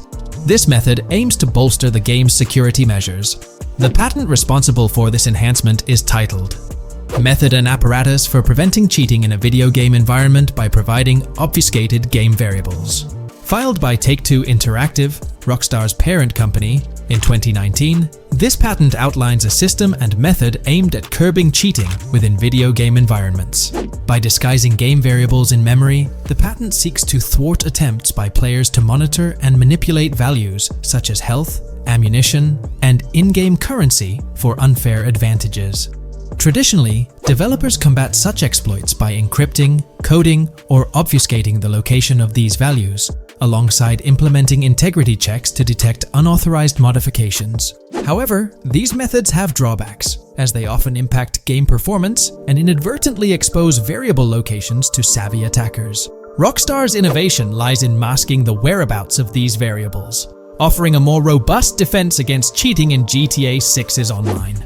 I won't delve into the technical intricacies, but essentially, Rockstar employs a clever and seemingly straightforward technique to conceal these values. This makes it considerably tougher for attackers to pinpoint their locations. While the concept of masking values may seem straightforward, Its effectiveness in bolstering stability and enhancing security for the future online segment is paramount. Moving forward, let's turn our attention to the next patent, titled System and Method for Session Management in a Multiplayer Network Gaming Environment. Filed by T2 Interactive in 2021, this patent addresses disclosed are systems and methods for session management. The disclosed system allows for seamless merging and splitting of network sessions in a multiplayer network gaming environment. Seamless session management allows dynamic movement of players in a virtual world during gameplay without unnecessary loading and/or stalling. As the players in the virtual world move around, the management of active game sessions can be improved to affect a more realistic perceived population. In this patent, Rockstar highlights the crucial role of online components in the success of many games, citing GTA Online as an example. They emphasize the challenges of managing network technology and resources to create a vibrant virtual world. Traditional MMO games often face limitations in session management, with some opting for single sessions that may restrict the depth of content due to increasing player counts. Others utilize multiple sessions, which can hinder feasibility, especially in peer-to-peer exchanges like in GTA Online. To address these issues, Rockstar has developed a pioneering system for seamless session management. This innovative approach enables fluid splitting and merging of network sessions, allowing for a more immersive virtual world free from hardware and software constraints. Allowing players from different sessions, but in the same virtual area of the map, for example, to be merged into a single session. This allows players from previously different sessions to come across one another, thereby making the virtual world seem more populated. As an additional advantage, seamless session merging handles many network failures silently. In prior art systems, a player who loses network connectivity can be kicked out of a session and may not be able to rejoin because they are in a session by themselves. However, the Session Management System 100 allows for a disconnected player to exist in a session by themselves for a predetermined period before they are reconnected to the remaining players in the session or can be joined with another session. The method begins with monitoring a triggering event. In some embodiments, the triggering event defines when to merge two sessions or split a single session. For example, when the object, virtual players, are in the same session, move physically apart from another, the object by a predetermined virtual distance, this triggers the session management system to split the session into two different sessions. Likewise, if objects from two different sessions are within a predetermined virtual distance from one another, the session management system and merge the sessions to allow interaction between objects of the respective sessions. Other instances of monitored triggering events encompass various player and object actions, including changes in position or visibility, player entries and exits from the virtual world, and game-related activities like mission completions or tutorial beginnings. Rockstar's solution ensures seamless management of these events, preventing inconsistencies such as duplicated objects during session transitions. This approach accounts for factors like virtual geography, team management, networking resources, and social relationships to maintain continuity across sessions. For example, once a session is split, there can be two sessions, each with their own distinct copy of an object. Avoiding this split can avoid players that intentionally duplicate valuable objects to exploit virtual game economics. If these two sessions were to later merge, there can then be two identical objects in the same session. In this manner, the session management system advantageously avoids object duplication when two players are merged following a split. I trust that I've conveyed this information clearly. The implementation of this new system in GTA 6 promises to enhance the game's atmosphere, ensuring a more bustling world while maintaining a high level of detail throughout. Now, let's delve into what we've learned about GTA Online from the leaks of 2022. Multiplayer. In the bottom left in one of the clips, one can see there are two players in a 30-player lobby. This is because there are two slots for spectators, similar to GTA Online and Red Dead Online. There is also a reference to the script host. After that, there is a code which is either the session host or game master. Based on the information gathered, it seems probable that peer-to-peer connections and 30-player lobbies will make a comeback in GTA 6 Online. However, there's a twist in how sessions will operate, allowing for seamless transitions between them. Now, feel free to share your thoughts in the comment section about everything we covered in today's video regarding GTA 6 Online. Taking a deeper dive into GTA 6, we find out new info around the highly anticipated Trailer 2, highly probable predictions, and the projected timelines associated with this game. Post the unveiling of Trailer 1 on December 5th, 2023, providing enthusiasts with a tantalizing glimpse into the world of the forthcoming GTA installment. Rockstar has maintained a notable silence. Despite the absence of official announcements, the internet has been abuzz with articles and claims, including a recent piece highlighting details allegedly leaked by a Twitter user. It's prudent to approach such assertions with a discerning eye, given the prevalence of misinformation in the digital space, especially with the emergence of numerous GTA 6-themed accounts. Interestingly, amidst the sea of speculations, it's essential to acknowledge the presence of individuals who accurately leaked details about the first trailer on Reddit before its official release. One mysterious figure stands out, predicting not only the featured song, but also pinpointing the release date, directing curious minds to their username as a form of verification. This individual, while refraining from sharing disruptive insights into the game's development, did provide a tantalizing glimpse into new features. Among the disclosed features are the intriguing prospect of dual-wielding weapons, confirmed instances of gore and dismemberment, and the promise of varied sunset colors. A unique addition to the GTA universe includes a Miami-themed 3v3 basketball element, with a connection drawn to a hypothetical collaboration between Rockstar and LeBron James. The figure behind these leaks, having created their account on November 19, 2023, mysteriously vanished shortly after sharing these details, leaving behind a trail of speculative wonder. As we navigate through these uncharted waters of gaming anticipation, the veil of mystery surrounding GTA 6 continues to captivate and enthrall gaming enthusiasts worldwide. Diving deeper into the intricacies surrounding the leaked gameplay footage, it's important to clarify that what we witnessed is not a true representation of the final product. The showcased gameplay is derived from an older build, and the developers have assured the gaming community that the game will undergo significant visual enhancements.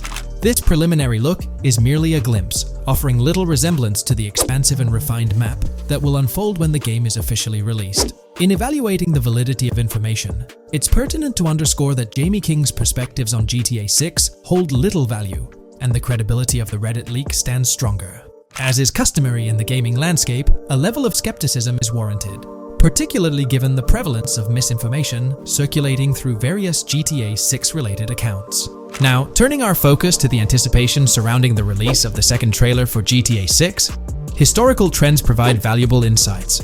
Examining the timelines of previous releases, such as GTA 5 and Red Dead Redemption 2, reveals a consistent pattern. The second trailer typically arrives approximately a year after the debut of the first one. This established rhythm aligns with expectations for GTA 6. Considering the guidance from Rockstar and its parent company, Take-Two Interactive, which envisions the game's release in fiscal year 2025, ending on March 31st, the stage is set for an eagerly awaited gaming experience. The projected revenue of $8 billion underscores the ambitious plans to deliver groundbreaking titles, with GTA 6 at the forefront. The confirmation of the 2025 release through the first official trailer adds another layer of certainty to the equation. With the prospective release of GTA 6 in the first quarter of 2025, the logical assumption is that the second trailer will make its debut sometime in 2024. Speculations within the gaming community have surfaced, with one user dissecting the first trailer and estimating an August or October release for Trailer 2, followed by a potential final trailer in January.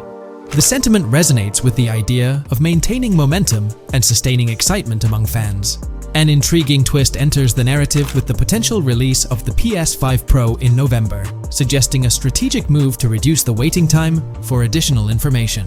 As the community engages in this dynamic dance of anticipation, excitement mounts for the next trailer, where glimpses of actual gameplay are eagerly awaited. Venturing deeper into the realm of anticipation surrounding GTA 6, comparisons with Red Dead Redemption 2, which boasted 6 trailers, underscore the immense budget and expansive scope that the upcoming installment is set to showcase. Expectations are set for a dynamic marketing approach with 2 trailers, each dedicated to unraveling the story of a protagonist. This anticipation is further fueled by the likelihood of a dedicated gameplay trailer, shedding light on the mechanics and features, as well as a comprehensive trailer providing insights into the vastness of the game's map. Additionally, there's a tantalizing prospect of a trailer focusing on the diverse groups and gangs that inhabit distinct zones within the game. This comprehensive promotional strategy is indicative of a monumental project that promises to redefine the gaming landscape. Now, let's unravel the rationale behind the assertion that GTA 6 is poised for a late 2025 release. Examining the historical trajectory of game releases, particularly the 2-year gap between the initial trailer and the game hitting the shelves, aligns seamlessly with fiscal reports. This alignment serves as a solid foundation for confidence in predicting the game's availability by the end of 2025. Pondering the intriguing possibility that GTA 6's launch timeline might mirror that of its predecessor, GTA 5, sparks curiosity. Noting the first teaser trailer's debut on November 2nd, 2011, and comparing it with GTA 5's unveiling on December 5th, 2023, there's a parallelism that invites speculation. Expanding this analogy to include the release of the first 2 screenshots for GTA 5 on July 12, 2012, suggests a timeline for potential content drops for GTA 6. If we entertain the notion of a 1-year gap between the first and second trailers, mirroring historical patterns, and factor in Rockstar's potential aim for a fall release, an intricate timeline unfolds. Of course, acknowledging the industry's unpredictability, potential delays could sway this projection. Encouraging the community to share their insights, the script opens a channel for predictions regarding the release of GTA 6 Trailer 2. For those intrigued by a personal timeline, a meticulous projection is presented. The anticipation of Trailer 2 making its debut around April or May 2024, strategically ahead of the summer, is poised to keep the gaming community buzzing. Subsequent to this, the prediction of a third trailer, potentially a gameplay trailer, surfacing around October or November of the same year, with the possibility of extending into December, adds to the excitement. Early 2025 is earmarked for another critical trailer, presumably a launch trailer, complemented by TV spots to amplify the buzz. During the interim periods, additional content drops are anticipated, featuring new screenshots, short-form videos, and artworks, ensuring a sustained engagement with the gaming audience. Acknowledging the evolving landscape of marketing, the script posits that character trailers, a hallmark of GTA 5's promotional strategy, may not be a focal point this time. The shift from 3 protagonists in GTA 5 to 2 in the current installment lends credence to this assertion. The first trailer introduced Lucia, and the prediction is that the second trailer will shift the spotlight to Jason, offering glimpses into his character and potentially unveiling more facets of the game's map, including Sport Gilhorn. Furthermore, a dedicated story trailer is envisioned, delving deeper into the narrative, characters, and plot. If Rockstar aims to sustain the momentum generated by the first trailer and is eyeing an early 2025 release, the likelihood of witnessing the second trailer before the summer of the current year becomes plausible. This expansive and speculative exploration of GTA 6's potential trajectory invites the gaming community to share their perspectives, fostering an engaging discourse in the comments section. In today's video, I'll be discussing the recent developments in the GTA 6 mapping project. We'll delve into the latest additions, including new locations featured in Trailer 1, adjustments to existing locations, refinements in certain areas, and exciting discoveries from the latest trailer, such as the yacht interior, surfboards, Princess Robot Bubblegum, and more. Let's start by examining the mapping project itself. It's been some time since our last update on this front, and there have been notable changes to the map since then. This iteration represents the most recent version of the GTA 6 mapping project, spearheaded by Dupees Zero R. Below, you'll find a roster of individuals who have contributed to this endeavor, and it's worth noting that this list has been recently updated. This project stands as the largest and most comprehensive effort within the fan community, with the goal of predicting the map of GTA 6 as accurately as possible prior to its official unveiling. DuPZ0R mentioned that there's still an extensive list of elements to incorporate and modify, but for now, this update suffices. Anticipate further alterations to the map in subsequent updates. This iteration represents the latest version of the GTA 6 mapping project. Notable adjustments have been made to the legend and the manner in which various elements are annotated on the map. All markers now include viewing cones to indicate their general viewing direction. However, it's important to note that the angle of these cones is merely symbolic. Additionally, speculative location markers have been updated with red outlines to differentiate them from non-location markers. Furthermore, coordinate markers now display their corresponding clip names for easier identification. Changes have also been made to the naming conventions in the key section. For instance, you'll notice that the markers now include the names of the clips they are derived from. Let's delve into the alterations specific to Vice City. The angles of Rock Ridge and Stockyard have been tweaked to align with calculations/evidence and to better match the coordinates.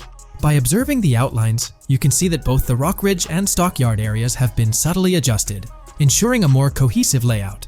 There's a noticeable improvement in alignment. A notable update to the map is this section here. Previously, absent features have been incorporated from the edges of one of Rock Ridge's minimaps, and adjustments have been made to the water's edge in that vicinity, now depicted in dark green to indicate the genuine boundaries of this section of the Vice River. Additionally, several buildings in the Rock Ridge area have been identified, including the Rock Ridge Community Research Center, Miami Police Department, Venture Apartments, Orange and Pink, 7071 Warren Thacker Manor, inspired by Martin Fine Villa, Palace Cafe and Diary, all sourced from leaks. Furthermore, there are 2 speculative markers outlined in red, representing locations from the trailer. One in Rock Ridge is speculated to be the Hammer Hamlet Ladies location, while the other marks the high roller scene from the trailer. You can find the timestamps for both scenes on the map. Updates have been made to the route of the I-404, incorporating new evidence. This includes adjustments in Vice Beach and the positioning of the road near Rock Ridge. Notably, there have been alterations to the highway section near the airport. Additionally, speculative terrain and building positions in Washington Beach have been revised to align more closely with the evidence. Changes have been made to the shapes and locations of the Ritz-Carlton Bal Harbour, Akoya condos, and Jade Ocean condos. Furthermore, alongside the speculative road and landmass in the Bayfront Heights area, the Y Vice City and Gate/Continental hotels have been included in the Vice Beach vicinity. Additionally, several minor adjustments and fixes have been implemented. Regarding the Vice Beach area, there have been additions of new buildings supported by recent evidence. These include 200 Ocean Drive, 260 Ocean Drive, 1043 Washington Avenue, Beach Park Hotel, and Council Towers North. Moreover, over at Brickell Key Island, 2 new buildings, Brickell Key 1 and Brickell Key 2, have been introduced. Additionally, corrections have been made to the names of the Tequesta Point locations, accurately reflecting their respective positions. Now, let's shift our focus away from Vice City. Firstly, an error regarding St. Joseph has been rectified. Previously labeled in purple, it should have been marked in red to signify that this name hasn't been confirmed in the leaks, but is either speculative or based on real-life data. Moving westward towards Port Gellhorn, there have been notable additions to the leaked industrial area opposite the state prison, along with improvements to the prison itself. Several speculative structures, highlighted in red, including a water tower and industrial buildings, have been incorporated, along with a cell tower across from the prison. Heading south to the Keys, significant improvements have been made. Adjustments to the landmass near the camera location, where the shot with the Dodal seaplane occurs, have been made based on speculative evidence. An airbase/runway has been added, along with guard booth and barriers visible in the trailer. Additionally, 2 speculative buildings marked in red, as well as the speculative Naval Area Station, have been included. That wraps up all the updates to the GTA 6 mapping project. Share your thoughts in the comments below. There have been some significant changes with this update. But now, let's shift our attention to the discoveries made in the trailer. I also wanted to touch on these findings in this video. This marks the initial Reddit post. In the GTA 6 trailer, you can see through the yacht windows and see the interior even though it's very far away. However, in GTA 5, you can't at all see the interior even from close-up. We will probably get inside the yacht and maybe even houses, or at least see inside it. In the shot of the Venetian island, it's evident that there will be a high density of yachts. It seems that the boats will be easily accessible, and based on the leaked shot featuring Jason on a boat from 2022, it's probable that players will have the freedom to enter, drive, and explore yachts like the catamaran seen in the opening scene of the trailer. Now, on to the next discovery, surfboards. Know a lot of people been talking about surfing, and while there's still nothing indicating it being an interactive minigame, surfboards are in-game and seen in the trailer. Surfboards were in 5, but only on the tops of certain cars, and a few static ones sat the beach. What do you all think? Will surfboards act as decorations like they were in 5? Or will it be a fully fledged minigame? Personally, I'm not fully convinced yet, but if NPCs do have actual schedules/lives, I can't see things like surfboards just being static, especially at the beach. My guess is we'll see NPCs bring their own items to and from the beach, including surfboards, but the interactiveness is still in question. From the leaks, there hasn't been any information indicating that surfing will be an interactive activity in the game. Nonetheless, there have been numerous articles discussing this possibility, like the one mentioned here. Major GTA 6 leak allegedly hints at surfing to debut in series. The upcoming GTA 6, officially untitled, leaks are becoming more frequent and interesting, with a recent one revealing that the upcoming title will include new water sports, such as surfing. According to a report by the Dexerto Gaming website, a leaker named Alix Venturas revealed on Twitter that Rockstar Games plans to improve the water physics in Grand Theft Auto 6 and will introduce several water-based activities. While the gaming studio has not officially commented on the leak, players are convinced, given that Grand Theft Auto 6 will almost certainly feature Vice City, a fictional version of Miami, Florida, known for its beaches and water activities. However, it's important to note that these rumors haven't been confirmed by either the official leaks or the trailer.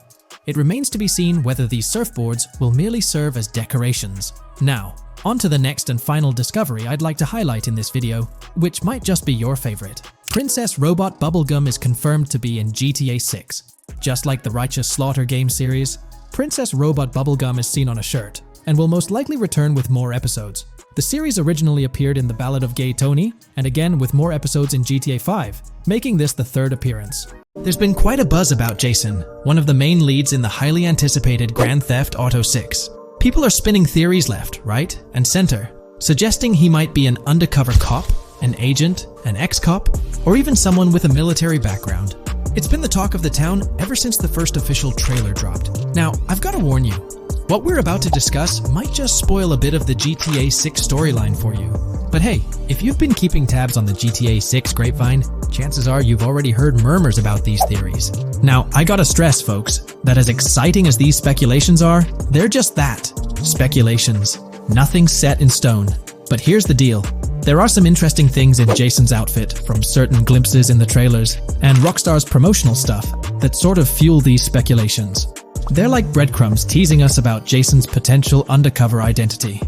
So today, I'm here to unravel these clues and take you through the evidence we've got so far. We'll start with the very first trailer of Grand Theft Auto 6. You know, the one that set the internet on fire? We'll dissect it bit by bit and get into the nitty-gritty of this theory that's got the GTA 6 community all hyped up. And it's not just about the trailers, folks.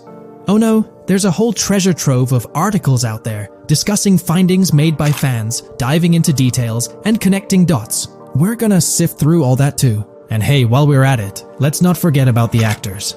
There's been some chatter about who might be stepping into the shoes of Jason in this game. So we'll toss that into the mix as well. There's plenty to unravel, and we're here to explore every nook and cranny of this speculation, piece by piece. So grab your favorite snack, get comfy, because we're about to embark on a journey through the GTA 6 speculations, theories, and rumors about Jason.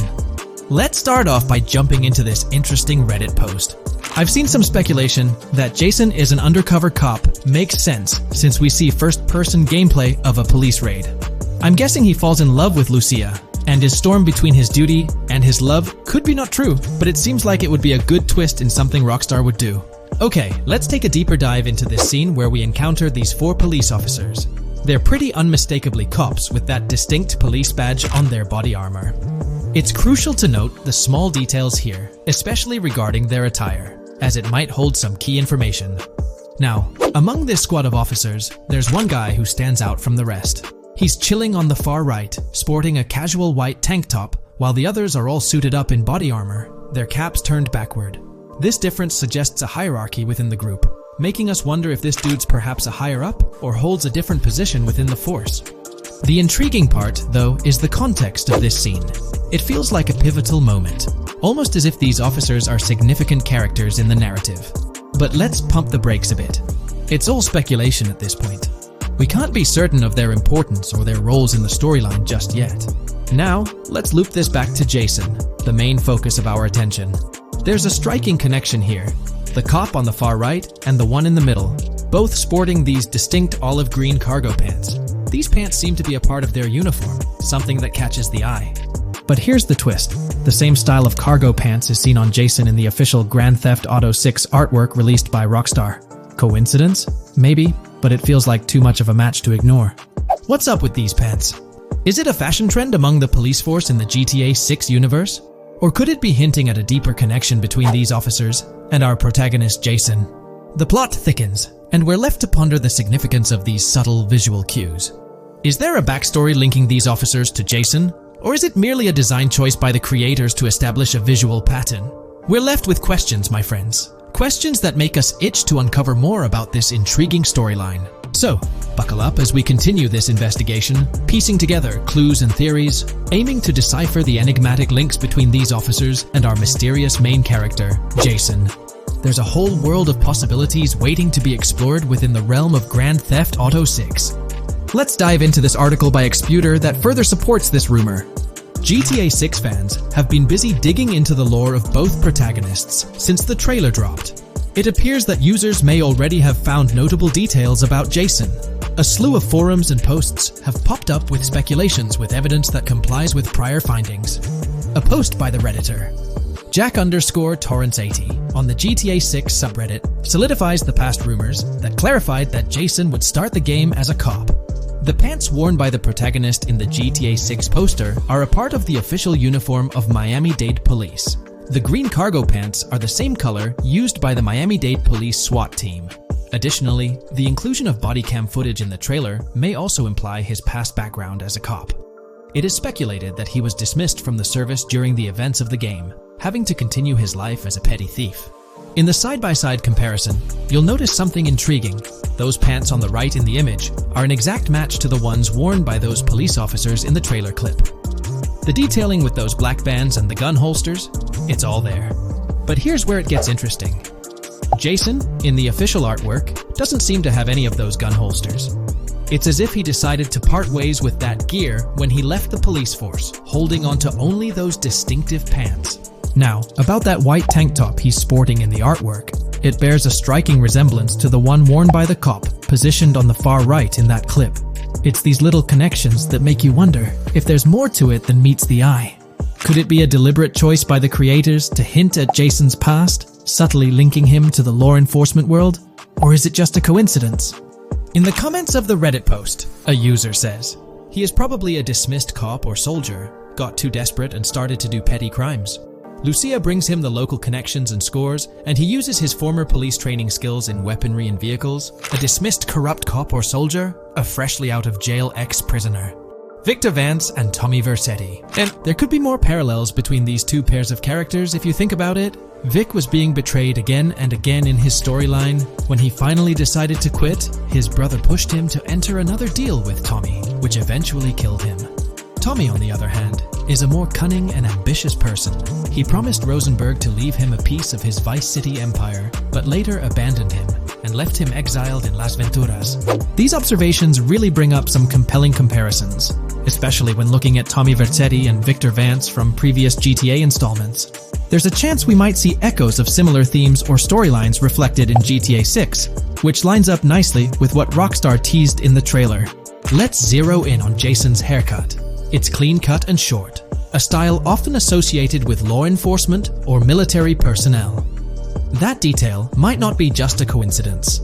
It could be a deliberate choice by the creators to hint at Jason's past as an ex-cop or someone with a military background. It adds an extra layer of depth to his character, don't you think? I'm genuinely interested in hearing your take on this theory. There is a lot of evidence supporting this theory, and it might be a major deal as we might be working with the police possibly in GTA 6. That would be a completely new gameplay element in the GTA series, so we have a lot to look forward to. Tell me, what are your thoughts and opinions about Jason's potential background, whether he's linked to law enforcement or not, as it could shed more light on this intriguing speculation. So, please share your thoughts in the comments section below, and let's keep this discussion rolling. If you haven't been following the latest news on GTA 6 over the past year, you might be surprised by how much information has emerged. Here's a comprehensive update on everything we currently know about GTA 6. We have details about a wide array of items and tools featured in GTA 6. These include the auto dialer, binoculars, immobilizer bypass, cutoff tool, painkillers, pool cue, trauma kits, golf driver, food and drink, golf putter, USB drive, golf iron, crowbar, golf wedge, torch, jammer, duffel bag for looting, cigarettes, and a loot backpack. Let's discuss the game engine. Developers have made significant enhancements to the Euphoria physics engine, improving ragdoll physics and overall game mechanics compared to GTA 5. Now let's discuss the multiplayer aspect. In a leaked clip from GTA 6, we observed a multiplayer session with a player count. This suggests there were 2 players present in the lobby out of a maximum capacity of 32 slots. This mirrors the setup seen in Red Dead Online and GTA Online, where the capacity is stated as 32, but practically accommodates 30 players plus 2 spots reserved for spectators. While hopes for larger lobbies persist, it appears the testing phase involves 30-player lobbies. Leaks also suggest advanced weather systems, including heavy fog, a feature that was less common in GTA 5. Moving on to collectibles, there's mention of Wyman car parts. In a clip featuring Lucia, a developer is seen placing a cardboard box with a circular icon, indicating it as lootable. Debug text on this box identifies it as Collectibles Car Parts and Wyman Car Parts boxed Generic Used, suggesting players can collect car parts, possibly tied to a character named Wyman who shares a passion for classic cars with Jason. Regarding collectible hats, there's footage of Jason in an apartment where a developer interacts with a hat labeled as an ambient collectible hat. According to debug text, this hints at the inclusion of clothing items as ambient collectibles within the game. Additionally, a comprehensive list of all brands featured in the game is provided. While some brands may be integral to the story, many are included for realism and immersion. The list is displayed on screen for viewers to pause and inspect at their leisure. Similar to Red Dead Redemption 2, the weapon wheel in GTA 6 will be divided into 3 sections: weapons, equipment, and gear. Notably, players can dual-wield different weapons and access a quick item inventory displayed in the bottom left corner of the screen. While leaked recreations of the weapon wheels provide a glimpse, it's expected that the final version may evolve during the game's development. In a video snippet, an NPC is observed shooting at Jason, triggering a health tip to appear on the left side of the screen when Jason's health decreases. Additionally, the game will feature lighting and skybox systems, similar to those in Red Dead Redemption 2. Promising improvements such as volumetric clouds and better lighting effects. Speaking of criminal activities, noteworthy events include the Hank's Waffles heist, where Jason and Lucia pull off a daring robbery. Other clips suggest Jason possesses an ability to perceive through walls. Additionally, there are events focused on searching vehicle trunks, which may yield valuable items or nothing at all. Lastly, delivery and pickup warehouse events are mentioned for Port Gellhorn, though specific details are still unclear. When it comes to accessible buildings, GTA 6 offers a wide range, including the Malibu Club, a pawn shop, Jack of Hearts Club, supermarkets, bars, restaurants, apartments, and laundromats, all enriching the immersive experience. Players will also have the ability to command the other character during a robbery. In leaked footage, a prompt advises players to either check in with Jason or hold for more options, indicating the potential to issue commands to your partner during a heist. This feature aims to streamline gameplay, enabling effective control of both characters simultaneously. Unlocking doors and gates is also demonstrated, as shown in a video featuring Jason in the San Forsan area. Debug text indicates locked door panels, suggesting the necessity to unlock specific entry points. In addition, a new police system called Time Until Cops Dispatch has been implemented. Now, when you commit a crime, the police won't immediately arrive. Instead, you'll have a brief window to evade capture before law enforcement begins to converge on your location. Security cameras play a role in surveillance, but their function differs from GTA Online. Instead of instant detection, there's a detection meter similar to games like Payday 2 or 3. As the meter fills up, you must break line of sight within a certain time frame to avoid detection. Players also have the ability to restrain NPCs using zip ties, as seen in leaked footage. This feature enhances the realism of robberies, offering greater control over the situation. Additionally, players can loot vehicles, as briefly shown in the Hank's Waffles video. A button prompt to examine SUV suggests the ability to inspect random vehicles and potentially steal valuables from them. A while back, a significant leak revealed a plethora of potential world encounters, random events that occur as you navigate the game world. I've displayed these on your screen, and while I won't go through each one, you'll notice they're quite fascinating. From parking disputes to donut burnouts, protests, and even someone getting a concussion, these events add depth and realism to the world of Vice City. It's exciting to imagine strolling through such a dynamic environment where something is always happening. Take a moment to review them if you like. They're quite impressive. Moving forward, the community has endeavored to construct a map of GTA 6 based on coordinates and locations gleaned from leaks. This preliminary map outlines Vice City situated at the bottom right, The top section of the map remains somewhat enigmatic for now. Nonetheless, this initial map looks incredibly promising, and the excitement for exploring its intricacies is palpable. For the setting, we know about 3 different gangs in Vice City: San For San, a Haitian gang, the Guardia Brothers, and the far-right militia. These details create an exciting anticipation for what to expect in GTA 6. Now, let's delve into the variety of confirmed wildlife in the game. Players can expect encounters with snakes, seagulls, skunks, raccoons, alligators, wading birds, squirrels, southern leopard frogs, crayfish, lizards, skunk apes, pigeons, opossums, and even whales. While these are the animals confirmed so far, we anticipate discovering more upon the game's release. These are the species we're aware of at present. Fences in GTA 6 are not just physical barriers to jump over or drive through. They are individuals involved in illegal transactions within the game.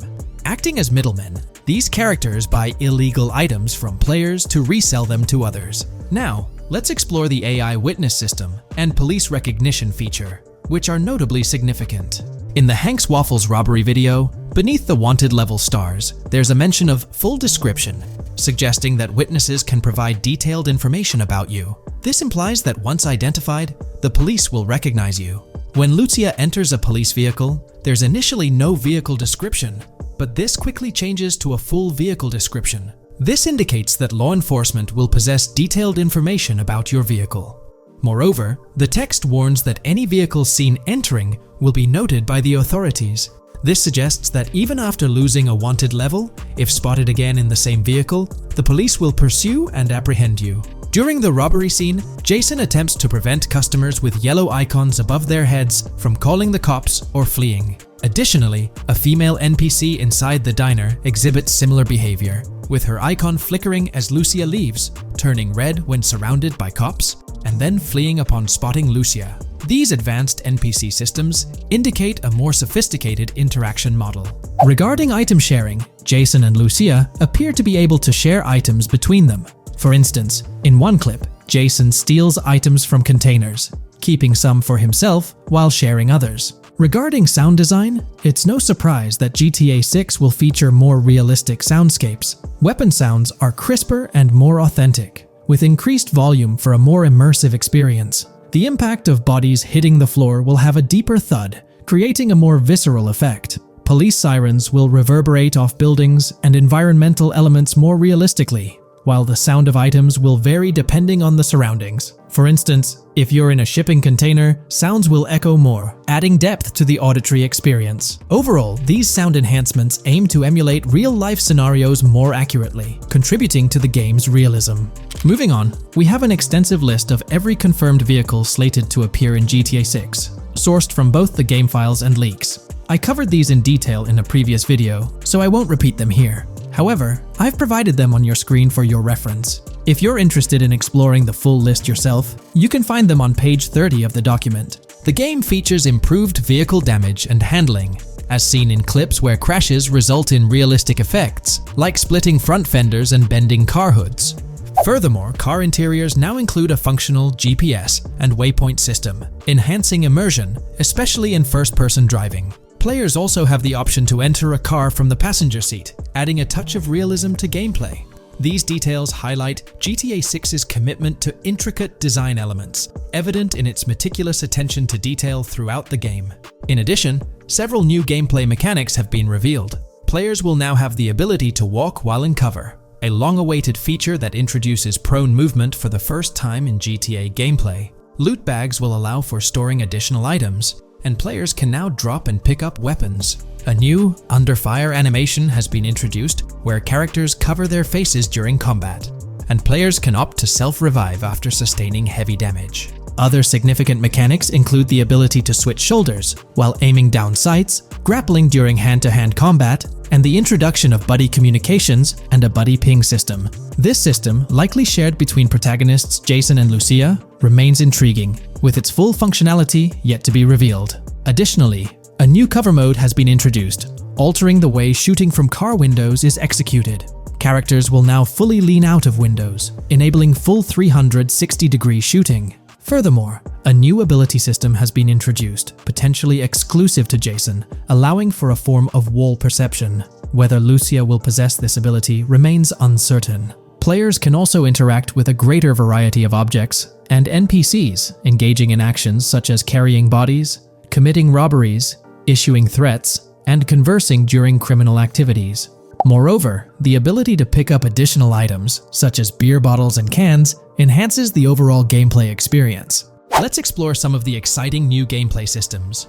Firstly, there's the introduction of money laundering, hinted at during the Hank's Waffles robbery. An icon found near the car wash property featured a washing machine with a dollar sign, suggesting potential opportunities for money laundering. This implies that players may be able to purchase properties with the intent of laundering money, although specific details on mechanics remain undisclosed. Nevertheless, it appears players will once again have the option to acquire certain types of businesses for illicit activities. Additionally, there's a confirmed lineup of weapons, which includes a rocket launcher, assault rifle, baseball bat, polymer pistol, knife, bolt-action sniper rifle, Molotov cocktail, spear gun, which is intriguing, smoke grenade, compact SMG, flashbang, micro SMG, sniper rifle, heavy machine gun, auto rifle, and pump-action shotgun. Moreover, glimpses of Jason in various states, sporting different hair lengths and facial hairstyles, suggest a hair growth system akin to Red Dead Redemption 2. This feature seems highly likely given the game's lineage. In terms of sustenance, players can consume items directly from their inventory. In a scene at a gas station, Jason adds wine, soda, and fruit to his inventory, highlighting the ability to eat and drink on the go, akin to mechanics seen in Red Dead and GTA Online. In GTA 6, you can expect to encounter raccoons rummaging through trash cans and stealing food bags. This is evidenced in the game files, which document 3 world events: raccoon climbing out of garbage, raccoon rummaging through trash, and raccoon stealing food. While there are numerous intricate details to explore, we've uncovered a multitude of confirmed locations spread across Vice City and its surrounding areas. Naturally, Vice City serves as the central hub, encompassing neighborhoods such as Edgewater, North Vice City, Rock Ridge, Little Haiti, Vice Beach, South Beach, Washington Beach, and Key Biscayne. Additionally, there's Port Gellhorn, which appears to be a distinct city akin to Sandy Shores or Palito Bay from previous games. Other notable spots include Yorktown, Ambrosia, Sundown, The Keys, La Pearl, Red Hill, Lake Leonida, Hamlet, Stockyard, Homestead, Grass Rivers, Ikenfaka, various underwater locations, and more. Each of these locales is meticulously detailed, with numerous mini locations nestled within them. It's remarkable how much information we already have about the game's expansive geography. In GTA 6, if your character sustains injuries, health will regenerate slowly over time. To expedite recovery, you can access the weapon wheel and utilize a healing item. Unlike GTA 5, where health only regenerates up to 50% naturally and requires snacks for full recovery, GTA 6 appears to allow for natural regeneration to full health, albeit at a slower rate.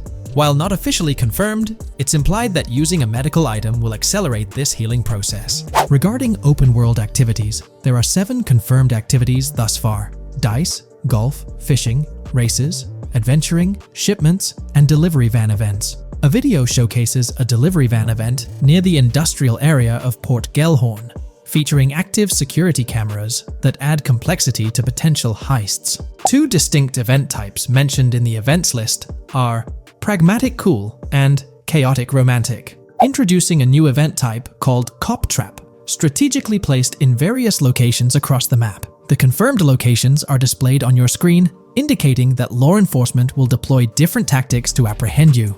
Next, let's explore the array of new features spanning 2 full pages. Firstly, an enhanced AI system is showcased in a video, where enemy AI targets Lucia once she turns around. These adversaries demonstrate improved decision-making, adapting their shooting tactics dynamically based on the situation. Notably, they adjust their positioning relative to nearby objects, aiming to avoid frustrating head-glitching tactics. Additionally, they display more tactical behaviors, such as lowering their profile during reloads and employing lateral strafing while firing. NPC behavior has also undergone enhancements, with AI groups no longer wandering individually, but moving in clusters, reminiscent of the dynamics seen in Red Dead Redemption 2. This is evident in a video where Lucia encounters a group of tourists engaged in conversation as they pass by. This enriches pedestrian interactions beyond the independent roaming seen in GTA 5, now featuring diverse groups and even couples strolling together, enhancing the game's realism. A new gameplay feature allows players to surrender to the police during a robbery, introducing an intriguing dynamic with consequences yet to be fully revealed. Additionally, players can purchase gumballs from vending machines, potentially serving as a health boost, although specific effects remain speculative. Similar to GTA 5, your character's attire will accumulate dirt over time, adding a layer of realism.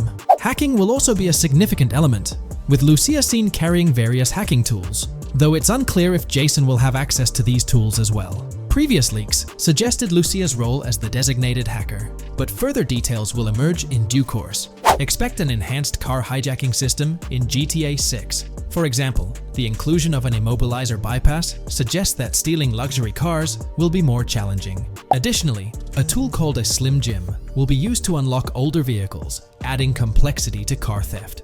Moreover, events such as Steal Car in Progress and Steal Car Fail indicate potential complications during vehicle theft. Events like Carjacking Cat and Carjacking Advanced AI suggest further intricacies in vehicle-related activities. Finally, the document concludes with approximately 20 pages detailing locations found in leaks that correspond to real-world locales in Miami. This inclusion underscores the meticulous efforts put into crafting a rich and immersive game world.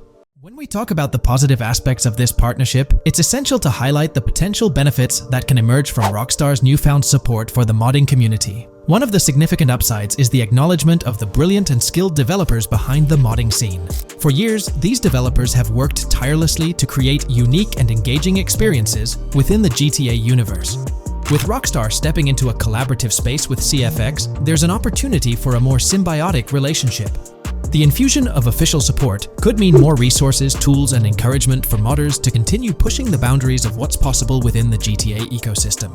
This collaboration might lead to innovative gameplay features, improved server stability, and an overall better experience for both players and content creators. Moreover, the recognition from a gaming giant like Rockstar could open doors for these modders in the industry.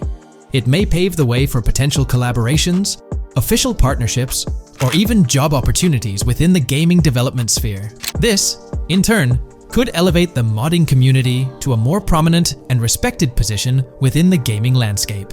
However, it's crucial to approach these potential benefits with cautious optimism.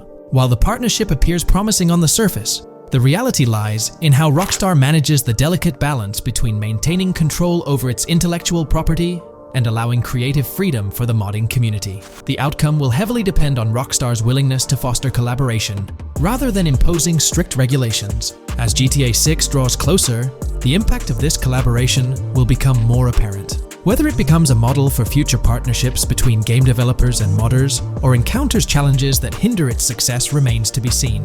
The dynamics between Rockstar and the modding community could shape the future landscape of custom servers, roleplay experiences, and the overall modding scene in the gaming world. Stay tuned as we continue to explore and analyze the evolving relationship between Rockstar and the modding community. On the positive side, there's a glimmer of hope that Rockstar's acknowledgement of mods enhancing the player experience could pave the way for more modding support in GTA 6.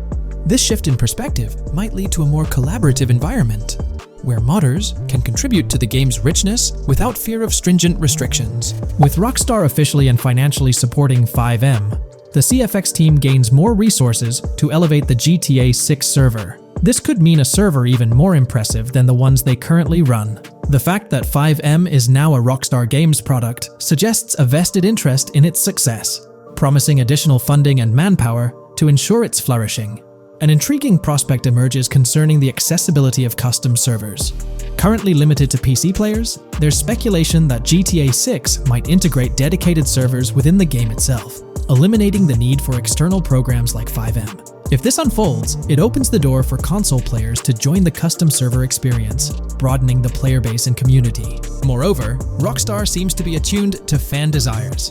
Despite a larger audience watching RP compared to those actively playing it, Rockstar appears committed to making improvements. Their intent to let custom servers thrive suggests a more fan-centric approach, acknowledging and catering to the desires of the gaming community. However, there are potential pitfalls to consider. The most glaring concern is Rockstar's inclination to monetize these servers. While the specifics remain uncertain, it's almost certain that some form of monetization, be it through custom server shark cards or a pay-to-play system, will be implemented. This could introduce a paywall, affecting the accessibility and enjoyment of custom servers for certain players. As we navigate through this evolving landscape of Rockstar's partnership with FiveM, the delicate balance between fostering creativity and implementing monetization strategies will determine the ultimate impact on the gaming community. Stay tuned as we continue to unravel the complexities of this collaboration and its implications for GTA 6 and the modding community. Let's unpack this a bit more. The whole monetization story got its moment in the spotlight during an earnings report where Take-Two CEO Strauss Zelnick spilled the beans.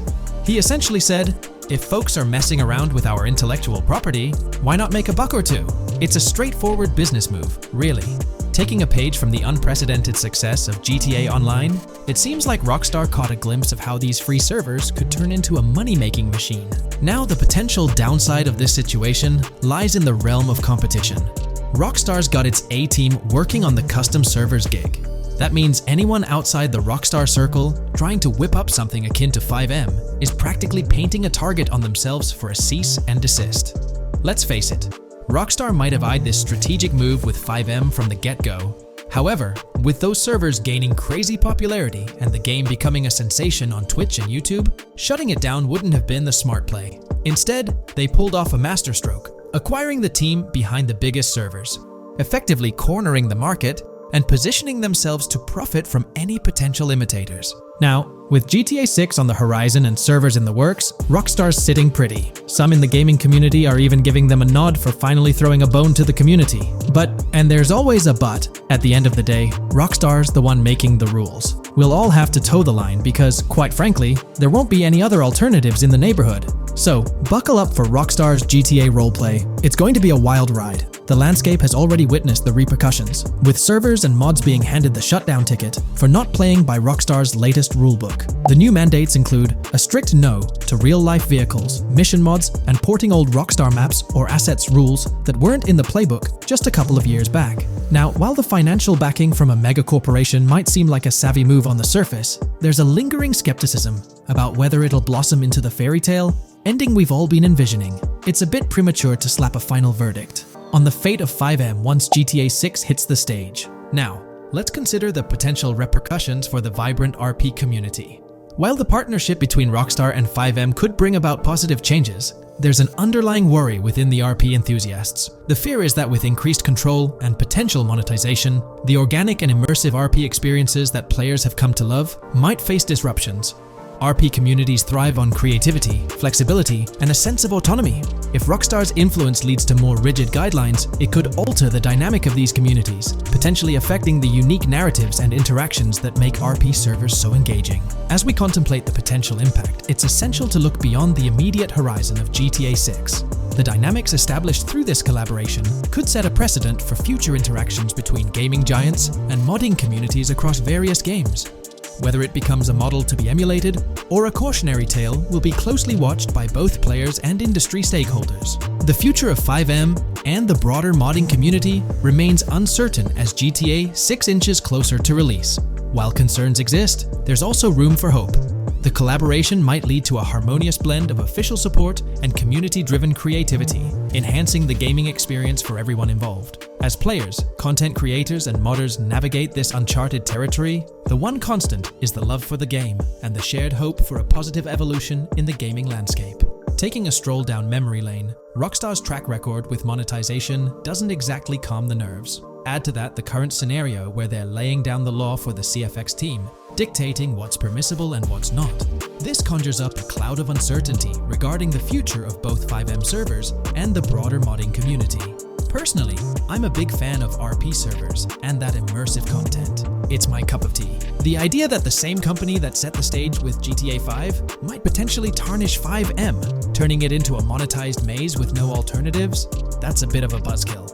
Yet, here we are, in the waiting room until GTA 6 steps into the limelight. There's been a lot of talk since GTA 6 was announced, with rumors flying all over. But hey, here's a rundown of confirmed stuff like vehicles, items, weapons, and features for the game. Now, the official release of the game is still a good few years away. Rockstar Games is really putting in the work to make this game top-notch. But thanks to a leak, we've got some inside info. We're talking cars, new physics, main characters like Lucia and Jason, map locations, a massive open world, tons of stuff to do in-game, and a bunch of weapons you'll get to use. We've also learned about better AI for non-player characters, some RPG elements, and cool new gameplay features. All this has got the gaming community buzzing about what GTA 6 will bring when it finally drops. Let's dive into the primary video clips making rounds on social platforms, showcasing mission gameplay, and offering insights into Rockstar Games' vision for GTA 6. Among the widely shared footage is a mission featuring Lucia, the game's playable character, and a Latina protagonist attempting to rob Hank's Waffles, a diner. During this early test phase, the non-player characters lack distinct facial features and bear a dummy-like appearance, humorously dubbed in-game as such. By the way, I'm holding a monthly giveaway for a PlayStation 5.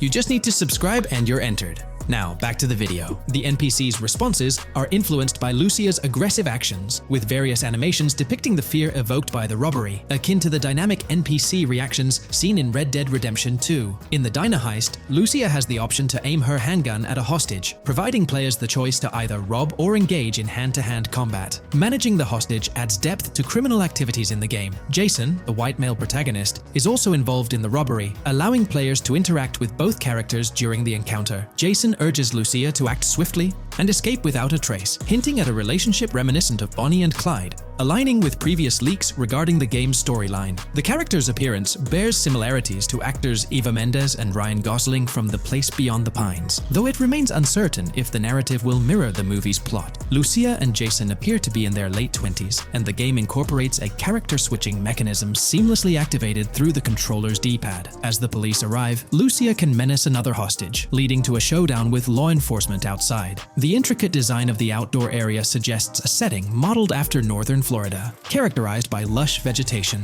As Lucia and Jason make their getaway, they rack up 2 wanted stars but avoid a shootout, deftly maneuvering around parked cars before commandeering a police cruiser. This early mission stage is apparent with tutorial-like cues, one highlighting improvements in police AI, where law enforcement remembers vehicles linked to illegal actions. The scene wraps up with Lucia driving the police car, Jason reassuring her of their ability to shake off the cops. However, their escape comes to an abrupt halt, with an unintended collision at an outdated car wash. The early footage reveals a minimap reminiscent of Grand Theft Auto 5, with icons possibly denoting missions from unfamiliar characters labeled WM and YJ. As they ascend to the VIP second floor, Dre interacts with DJ Tip, who appears irked by drink delays. A brief spat implies Tip's unpopular status. Dre moves on, and the clip ends. It's important to note that these clips depict early development stages, subject to changes throughout the game's progress. Another intriguing leak spills details on over 500 in-game events, encounters, and Easter eggs. While we can't cover them all, here are a few highlights. Various events like fishing, Satanist houses, backyard wrestling rings, and big cat mansions offer diverse experiences within the game's universe. There's talk of missing tourists, yard sales offering new clothes, an event resembling insurance fraud from Saints Row, a mysterious voice in a storm drain, potentially a nod to Pennywise, a multi-location Bonnie and Clyde mystery, and a workout challenge hinting at the return of fitness activities. Additionally, within Grand Theft Auto 6, players can stumble upon an island camp, DUI tests, UFO sightings, an animal house, a swamp safari, and the prospect of crazy golf gameplay. Based on insights gathered from the GTA forums, GTA 6's open world is estimated to be at least 2.5 times larger than GTA 5, providing players with a vast and immersive environment to explore. The game draws inspiration from the successful approach seen in Red Dead Redemption 2, promising a meticulously crafted open world with captivating mysteries that elevate the gaming experience. GTA 6's development footage showcases recognizable real-life locations from Florida, such as the Homestead Miami Speedway, reimagined as the Port Gel-Horn Racetrack, along with places like Portofino Tower, Sombrero Key Light, Solar Amphitheater Bayfront Park, and Lone Depot Park. Moreover, the inclusion of the 1000 Museum, a high-rise residential condominium in Miami, demonstrates Rockstar's dedication to detail. A metro map mirroring Miami's real version adds to the immersive nature of the game world. The presence of lush grasslands and vegetation hints at potential expansion into Georgia. although this aspect remains speculative until officially confirmed. The Miami Beach Police Department's resemblance to the Vice City Neighborhood Police Station shows how Rockstar brings creativity into their world designs. Of course, with any early info, we're waiting for official confirmations to see how these elements fit into the final game. Until then, the mystery around Grand Theft Auto 6 will definitely keep fans excited for its release. Now, let's take a look at the primary locations featured in GTA 6. Ambrosia comprises Ambrosia Farms and the Tarmac. Bayside Copperhead, the Everglades or Grass Rivers, Fairyland, and Fairyland Forest offer distinct settings. The Keys region includes East Key, Low Key, and additional spots like a garage, gas station, and liquor store. Lake Okeechobee encompasses a motel, prison, and racetrack, while Little Haiti, North Beach, and North Miami feature establishments such as gas stations, hideouts, and liquor stores. Port Gellhorn distinguishes itself with detailed spots like an abandoned building, basketball court, beach, bingo hall, bowling alley, car wash, fishing store, fruit stand, gas station, motel, pawn shop, police station, quick shop, raceway, soccer field, and more. Red Hill showcases a forest. South Beach offers a boardwalk, gym, hotel, Ocean Drive, and park, while South Miami Sundown includes a beach and tarmac. Vice Beach encompasses Vice City suburbs and Washington Beach. Miscellaneous locations such as an abandoned hotel, observatory, Fountain of Youth, homeless community, Malibu Club, Monument of Leonida, Redneck Yacht Club, Spaceship House, Underwater Research Facility, and Dinosaur World enrich the gaming world. Recent leaks from this week strongly suggest that Alexandra Christina Echevarri might be the voice behind Lucia in Grand Theft Auto 6. Her voice in a demo reel closely matches the leaked clips of Lucia's dialogues, hinting at her likely portrayal of the character. Throughout this breakdown, we've covered loads of info about Grand Theft Auto 6, diving into different aspects of the game. It was important to cover everything we know about the game so far, and while we're eagerly waiting for it, it might still be a couple of years before we get our hands on it. Let's kick off by highlighting some cool discoveries from the leaked clips, focusing on new features and gameplay details revealed. In one scene, Jason and his pals are chilling by an in-ground pool in a modest neighborhood, cracking jokes about a parody of social media called Life Invader. Their banter brings in playful references to Jay Norris's demise, showcasing that classic Grand Theft Auto humor fans love. Lucia and Jason are shown in animation tests doing different actions like jogging, stopping, and ducking to avoid gunfire. Rockstar's developers also tested vehicle crash physics on an overpass. The highway signs on Interstate 97 mention North Beaches and Lake Leonida, with the current exit leading to Washington Beach. In another interesting scene, Jason finds a shipping container filled with stacks of cash and a motorbike. Various development clips reveal tweaks being made to a vehicle's interior, hinting at potential new designs or customization options for players. Throughout the clips, interactions with NPCs in the open world are demonstrated, including characters taking selfies, which adds depth to the game's environment and immersion. There's a moment where Jason enters a gang member's territory and takes cover behind a truck, showcasing unique animations for characters reacting to being shot. A notable find in the clips is a jetpack, previously leaked by Tom Henderson, which is seen inside the Jack of Hearts Club. The game features parody social media logos like Snapchat, Instagram, and Life Invader. Characters also sport different hairstyles, with details like Lucia's visible bra under her shirt, adding realism. A new feature is the ability for players and NPCs to hold their guns sideways during combat, adding a different dimension to fights. Additionally, Jason is seen twirling his rifle in the air, while another character in a parking lot shoots at him with their pistol held sideways. The leaked clips also reveal early police AI testing, with NPCs showing better cover usage in shootouts. There's a scene where Jason holds up a diner worker with an assault rifle, and while there are dialogue options similar to Red Dead Redemption 2, they seem placeholder for now. Also, Jason's new ability to go prone is a fresh addition to the series. There's a scene in a thrift or antique shop that allows for robbery, potentially serving as a spot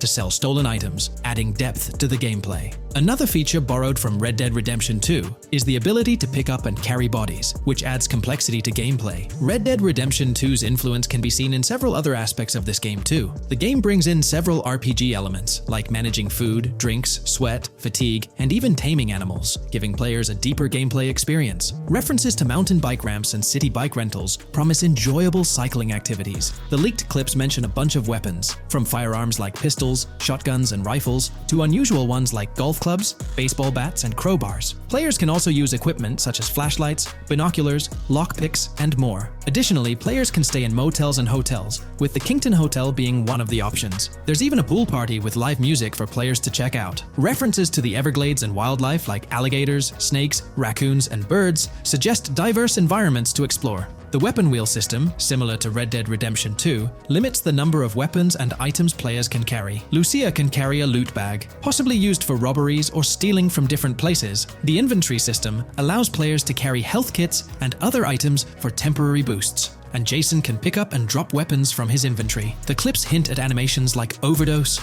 suggesting unique actions or events in the game. There are indications of horses and horse riding mechanics, possibly inspired by Red Dead Redemption 2.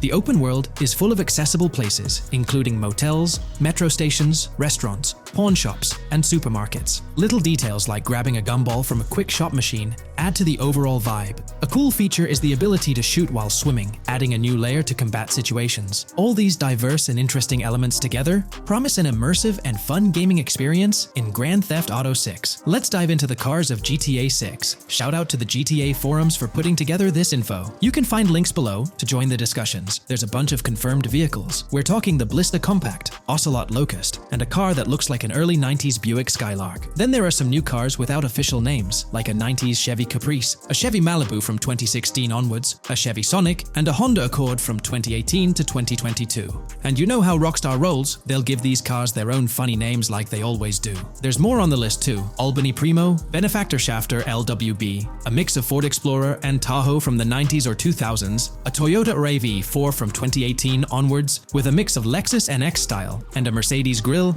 Pegassi Tauros, a 1980s Jeep CJA Scrambler, a 5th Gen F150, a G20 conversion van, a Brute Camper, Vapid Speedo, HV Mixer, Metro Mover, D-Class Sheriff SUV, Mobatsu Sanchez Livery, Nagasaki Street Blazer, a 1970s Ford Ranchero, a 1971 Buick Estate, an Albany Emperor, D-Class Turbo Sabre, Yoga Classic, the Contender, and Sadler. Moreover, gamers can anticipate a range of vehicles in Grand Theft Auto 6, including the Slam Van pickup, Bobcat XL, an updated Regina, Alpha, Gauntlet Classic, Moonbeam Helion, Boxville Go Postal, an unidentified Albany vehicle drawing inspiration from a 1959-60 Cadillac, a Rebel, an unknown Asian sedan, a Ferrazzi or Feroci, Baller, Novak, Buffalo STX, Alpha and Feudo, a Benson NF 890, Buffalo without a sports bumper, and the Stanier and Landstalker. This extensive lineup promises an immersive and varied driving experience for players within the game. What's got you hyped about this game? Share your thoughts in the comments below.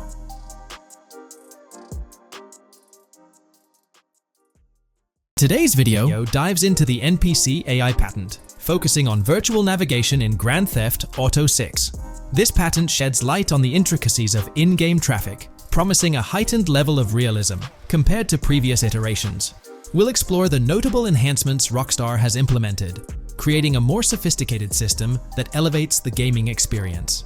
By examining various sources, we aim to provide a comprehensive overview of this navigation system, offering insights into what Rockstar has in store for NPC navigation in GTA 6. Let's delve into the details of this intriguing patent. System and method for virtual navigation in a gaming environment. Let's break down this patent for a moment.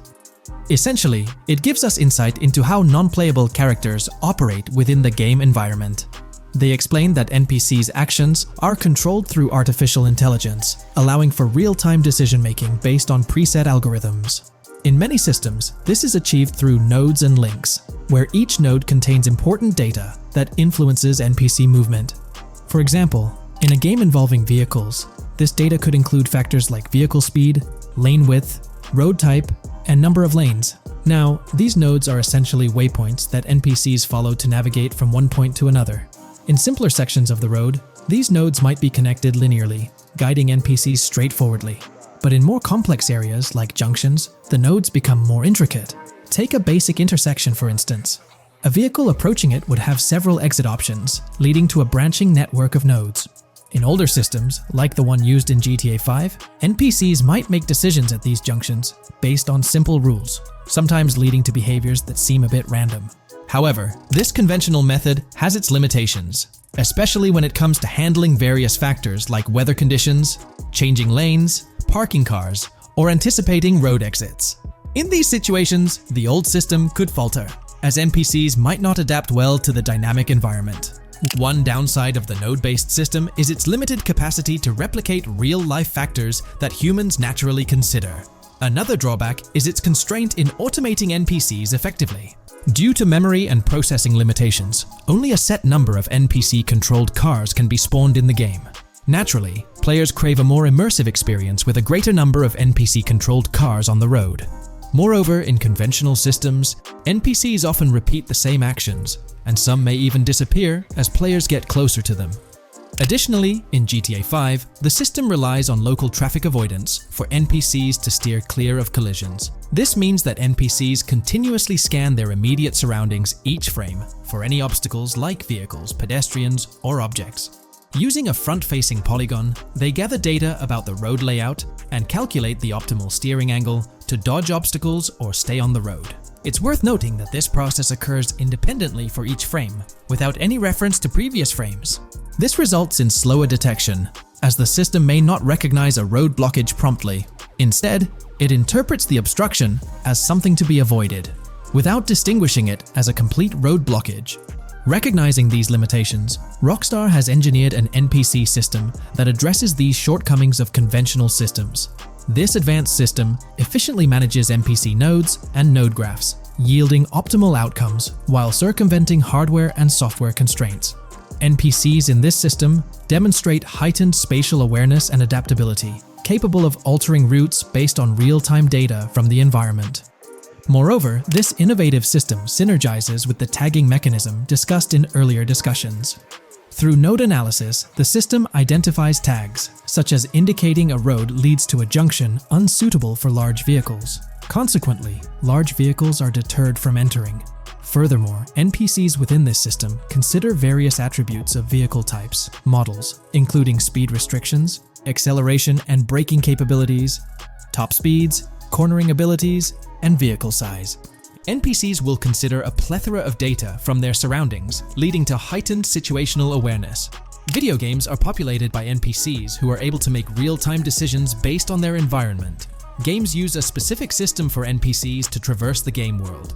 However, this system is very limited, and thus the decisions NPCs can make are very limited as well. NPCs in vehicles only consider their close vicinity, but nothing else. Also, to avoid collisions, NPCs only consider the last generated frame and base their reaction on that. No prior frames are considered. Rockstar has invented a new system which aims to fix these issues and make NPCs more intelligent, and thus make the game world feel more realistic. NPCs can now consider factors like traffic, as well as account for changing lanes when parking cars, anticipating a road exit, weather conditions, and the like. There are more than a predetermined number of NPC-controlled cars in the game now for a realistic experience for the player. Vehicles can now plan accordingly in case there is any type of road blockage. This also applies to police cars being able to navigate their way through traffic during a chase. I'd like to highlight another breakdown of the patent, which dates back 3 years ago. Let's delve into it. Takeaway from yesterday's patent post. I've read over the patent post from yesterday, and I noticed a lot of people missed the most exciting information in it. I'll sum it up in non-technical language. It's essentially a method to improve vehicle AL when driving currently. When NPCs drive on the road, they can sense a few cars around them to determine crashes or other things to drive around. This is dumb AL, as it has very few factors to take into account, and requires a lot of computational resources. This is why vehicles despawn when far away to free up the CPU. Rockstar's patent describes a system that primarily will change this and give NPCs more situational awareness. They will essentially have an objective of navigating from one location to another. Simplified, but is essential in making routines similar to RDR2, and be able to take into account other external factors. Coolest of all, NPCs will still exist when your game isn't rendering them in this implementation. Specific examples mentioned by Rockstar state they will be able to use weather conditions, traffic, and crashes to determine where to go. Some areas might be dangerous in the rain, they might avoid it. If an area has too much traffic, they will avoid it. Possibly destructible environmental areas could be reacted to. Similar to bridges in Just Cause, this point is speculation, however. Cars will also be able to take into account number of lanes and speed in their decisions. NPCs will be also able to take into account high-speed chases and be able to navigate if they themselves are speeding.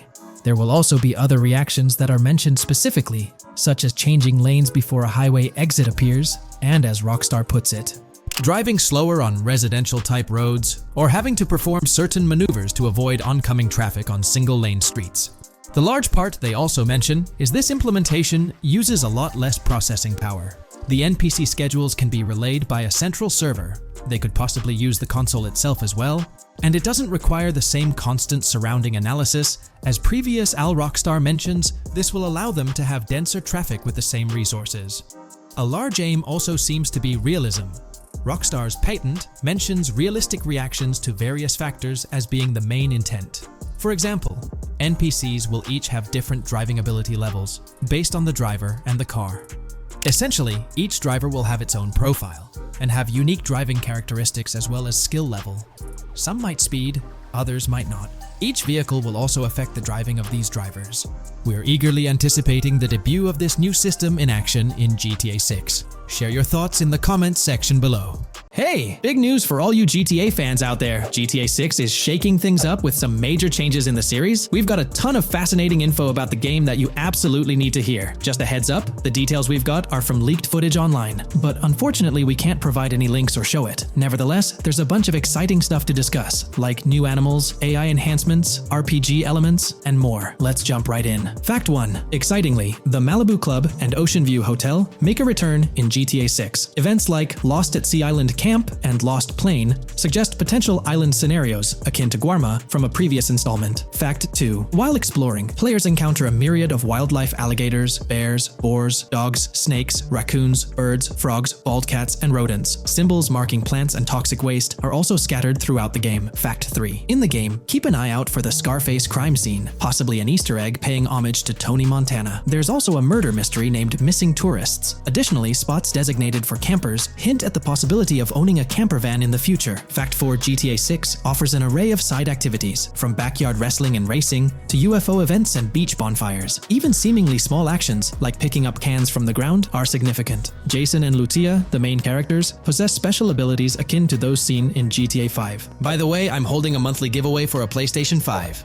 You just need to subscribe and you're entered. Now, back to the video. Fact 5. Jason and Lucia's safe house serves as a motel, a central hub for their activities. The game's world features various street gangs, each with its distinct vibe. Characters exhibit different personalities, including romantic, chaotic romantic, cool, pragmatic chaotic, and pragmatic cool. Fact 6. Gameplay enhancements in GTA 6 introduce the option to use zip ties on NPCs for stealth mechanics, alongside the ability to carry bodies, enriching the depth of stealth elements. Fact 7. The gunplay in GTA 6 mirrors the mechanics seen in Red Dead Redemption 2 and Max Payne 3. It might be worth exploring those games before GTA 6's release if you haven't already. And activities? GTA 6 offers an abundance, from fishing and wild golf to basketball, football, and soccer. There are gyms for training, a yacht club, and even a racetrack. Fact 8. Prepare for a contemporary setting, post-GTA 5 events. The game meticulously recreates numerous Miami landmarks, such as a grand tennis court, a bustling football stadium, and a lively amphitheater. The map encompasses an airport and a functional tram system with an airport stop. And that's not all. The Florida Keys and a swampy region named Grass Rivers, reminiscent of the Everglades, are part of the game. Players can navigate swamp boats in this area. Fact 9. GTA 6 boasts a diverse arsenal, from melee options like golf clubs, pool cues, crowbars, and bats to a spectrum of firearms ranging from pistols to snipers and RPGs. The weapon selection is extensive. You can even personalize how your character handles weapons. Additionally, there's an assortment of throwable items like grenades, Molotovs, and yes, even golf balls. Fact 10. Get ready for some seriously upgraded NPC interactions. Now, you'll have choices such as threatening, robbing, shooting,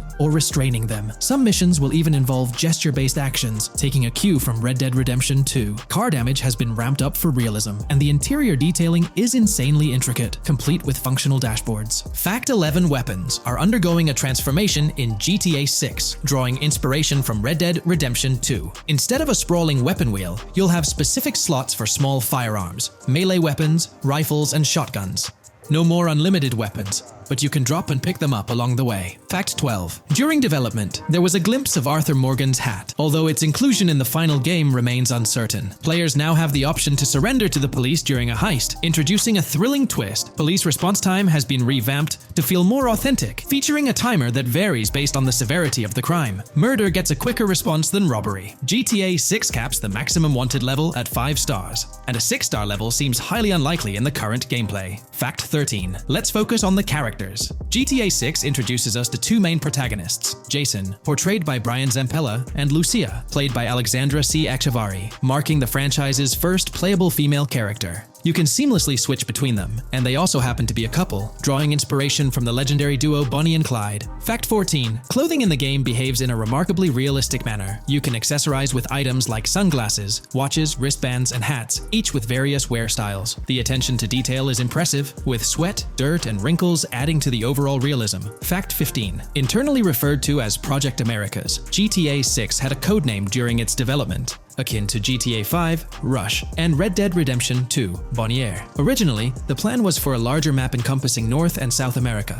but Rockstar's approach changes scaled it down. Nonetheless, the game promises to deliver a memorable experience with its features and diverse locations. Fact 16. The game incorporates RPG elements like weight and muscle management, highlighted in the Spool Couple Workout Challenge. Leaked footage revealed Jason and Lucia's apartments. For instance, Jason's place includes a bathtub for in-game baths. Fact 17.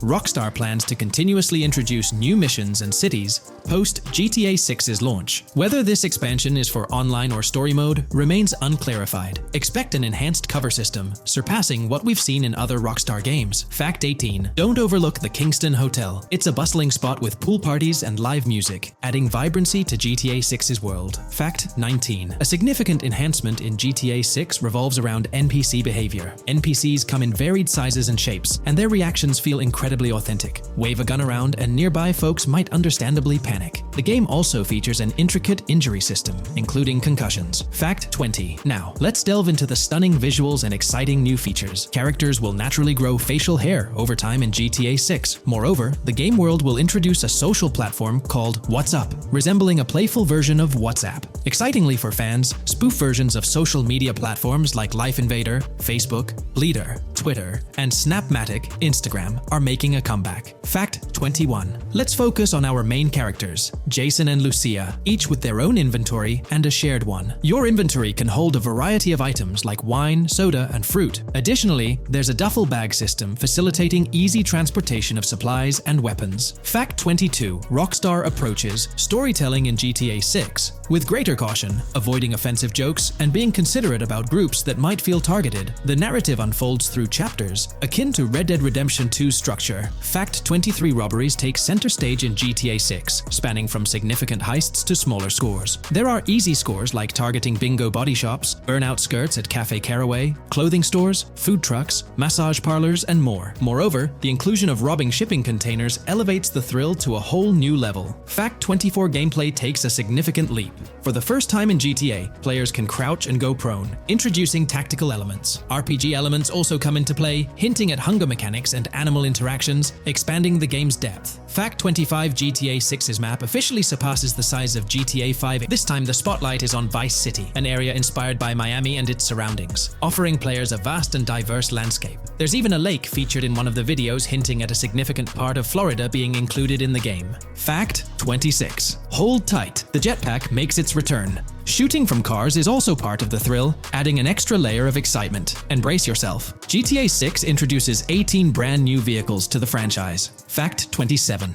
In GTA 6, players will encounter various events, including random muggings and NPC-hosted yard sales. There are hints at riding events, which could potentially mean horse riding, possibly involving the Red Dead Redemption 2 team. Fact 28. Police AI has undergone significant improvements compared to the previous game. Instead of blindly rushing in, they exhibit more realistic and intelligent behavior. If you commit a crime and escape in a vehicle, cops will note down the specific vehicle and license plate, making evasion more challenging. Fact 29. Let's delve into the notable emphasis on indoor locations in GTA 6. There's a plethora of diverse interiors to explore. Motels, hotels, restaurants, pawn shops, supermarkets, fast food joints, gun stores, shooting ranges, and the Vice City metro station. Moreover, they've added functional elevators to enhance the immersive experience. Interestingly, there's a risk of players getting banned from stores, adding an intriguing dimension to the gameplay. Fact 30. New Arsenal Alert. The spear gun makes its debut, allowing players to shoot underwater spears at their targets. Moreover, there's an array of gear at your disposal, such as binoculars,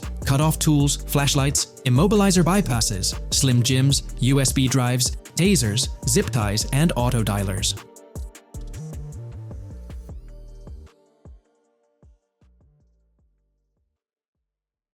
In today's GTA 6 video, we're discussing how much money Rockstar Games has made from the first trailer released back in December. We'll also cover Rockstar's plans for the next trailer and their potential strategies for cross-promoting GTA 6. There's a lot to talk about, so let's get into Rockstar's promotion tactics for GTA 6 and when we might see a second trailer. First off, the timing of the next GTA 6 trailer is closely tied to GTA Online's upcoming update. Whether it's just a coincidence or a smart marketing move, this is a strategy Rockstar has used before. For example, they released GTA Online's Winter-December DLC a week after the first GTA 6 trailer. This timing helped make it the most viewed GTA Online trailer ever, even beating out the reveal trailer for Red Dead Redemption 2. If Rockstar decides to use the same approach, we might get some new Grand Theft Auto 6 details next week. This could be a second trailer, some screenshots, or additional information about the game. The timing would line up perfectly with the next big GTA Online update, set to drop on Tuesday, June 25th. This is confirmed because the GTA Plus event period ends the day before. By releasing new GTA 6 content a week before the update, Rockstar could generate more interest in the upcoming DLC. If for some reason we don't get a new trailer or details from Rockstar, I think they might drop more hints in this summer's GTA Online update, just like they did last summer. You might remember a specific t-shirt from that update, which actually hinted at the exact trailer date and time. It had symbols from the Zancudo basement with a cryptic message that translated to, "One day we'll reveal all." It does make you wonder if Rockstar will include some teases or cross-promotion in this update.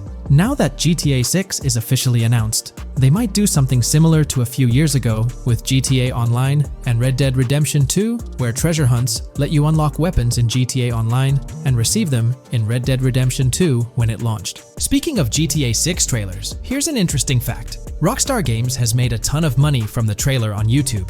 We've talked about this in the last couple of videos, how it leaked because someone accessed a YouTube admin panel, but you can actually use public data and analytics to see how much money Rockstar has made from that trailer. It has almost 195 million views, closing in on 200 million, which is absolutely insane. Rockstar Games has made nearly $1 million from that trailer alone. The craziest part is that even though the trailer doesn't have ads, Rockstar Games still earns money from YouTube Premium users. While this isn't a huge portion of the population, it generates revenue based on watch time. From that alone, they've nearly made $1 million. Imagine if they had actual ads on the video, they'd be making even more. But $1 million just from premium users watching it is still pretty wild. In the grand scheme, it's a small amount for Rockstar and just a drop in the bucket compared to how much they'll make when GTA 6 actually releases. Still, it's an impressive stat for a trailer that Strauss Zelnick says has repeatedly broken the internet. All this excitement around GTA 6 is also boosting their parent company, Take-Two Interactive, with a substantial jump in stock price. According to Investing.com, an article published a few days ago states, "The hotly anticipated release of the latest installment of Take-Two Interactive's mega-popular Grand Theft Auto franchise should fuel a substantial uptick in bookings and profitability at the video game maker," according to a JP Morgan analyst's note to clients. The analyst added that the gaming sector is increasingly focused on maximizing the success of proven titles, saying, "Consumer engagement and publisher resources have consolidated around the largest gaming franchises." They believe this trend favors the biggest players in the industry, with the biggest hits likely to get bigger and mid-tier games likely to struggle as competition costs increase. For this reason, investor expectations for GTA 6 are high, given the success of prior releases like GTA 5 and Red Dead Redemption 2. Analysts anticipate that GTA 6 will drive a significant increase in bookings and profitability for Take-Two and potentially boost its valuation. They reiterated their overweight rating for Take-Two and raised their December 2024 price target from $180 to $200. All this is great news for the gaming industry. Confidence in Grand Theft Auto 6 and Take-Two Interactive is growing, both among industry insiders and on Wall Street. It's just positive news all around. On another note, I initially thought GTA 6 would dominate the scene in 2025, causing other developers and publishers to steer clear, but that's not the case. Recently, at the Xbox Games Showcase, several amazing titles were announced, some set for 2024 like Call of Duty Black Ops 6 and Assassin's Creed Shadows. Interestingly, many other titles are now slated for 2025, meaning they'll be directly competing with GTA 6. Let's go over some of those anticipated titles. We've got some major hits like Doom, The Dark Ages, Death Stranding 2, Monster Hunter Wilds, Little Nightmares 3, Fable, Judas, the new Switch 2, and its launch games Expedition 33, Ghost of Tsushima 2, Civilization 7, Atom Falls, Spider-Man, Venom, and many more. And we haven't even seen Nintendo's lineup yet, which we'll find out at Nintendo Direct. There could also be surprise contenders like another Naughty Dog game. 2025 is shaping up to be an incredible year for gaming, possibly the best ever. And of course, GTA 6 will be a major highlight if Rockstar sticks to the fall 2025 release date. I'm confident they will, especially after that internal delay. This way, they avoid a public delay, which would have happened if they initially aimed for early 2025 and then had to push it back. One thing I'd love to hear from Rockstar next is when we can pre-order the game and get a more specific release date. I'm really looking forward to when the marketing period kicks off. I'd love to hear your thoughts on everything we discussed today. Do you think we'll get new GTA 6 trailers, info, or details from Rockstar soon? Let me know in the comments below. In today's video, we're delving into the character creation aspect of Grand Theft Auto 6 and exploring how in-game NPCs will be generated. We'll take a look at a recent patent filed by T2 Interactive, the parent company of Rockstar Games, which sheds light on the character creation process within the world of GTA 6. The patent reveals details about a new system developed by Rockstar Games, designed to streamline character creation and leverage the capabilities of current generation consoles more effectively. As game worlds grow in size and complexity, filling them with diverse and compelling characters and environments becomes increasingly challenging. Artists are tasked with creating every individual in-game object, from characters to buildings and interiors. As these worlds expand, the computational and design efforts required also increase.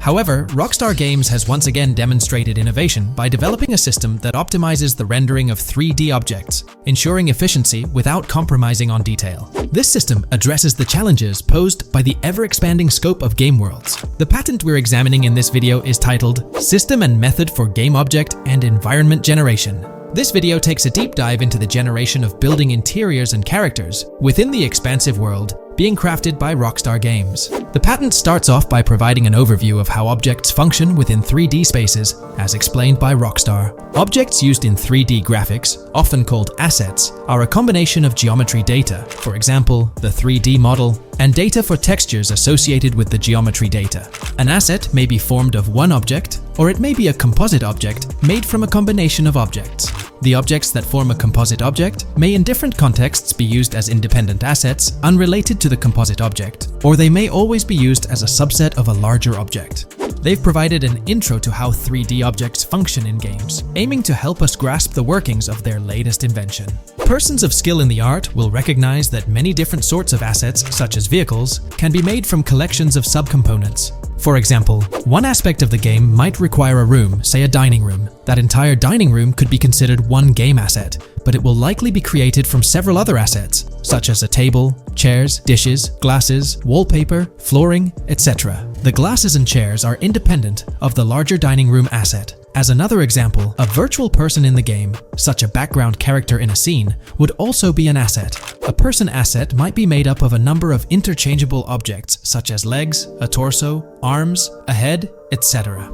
Because the person is made up of interchangeable objects, a variety of different persona sets can be made by mixing and matching different constituent parts. But a body part like a torso might always be used as a subpart of a larger body object.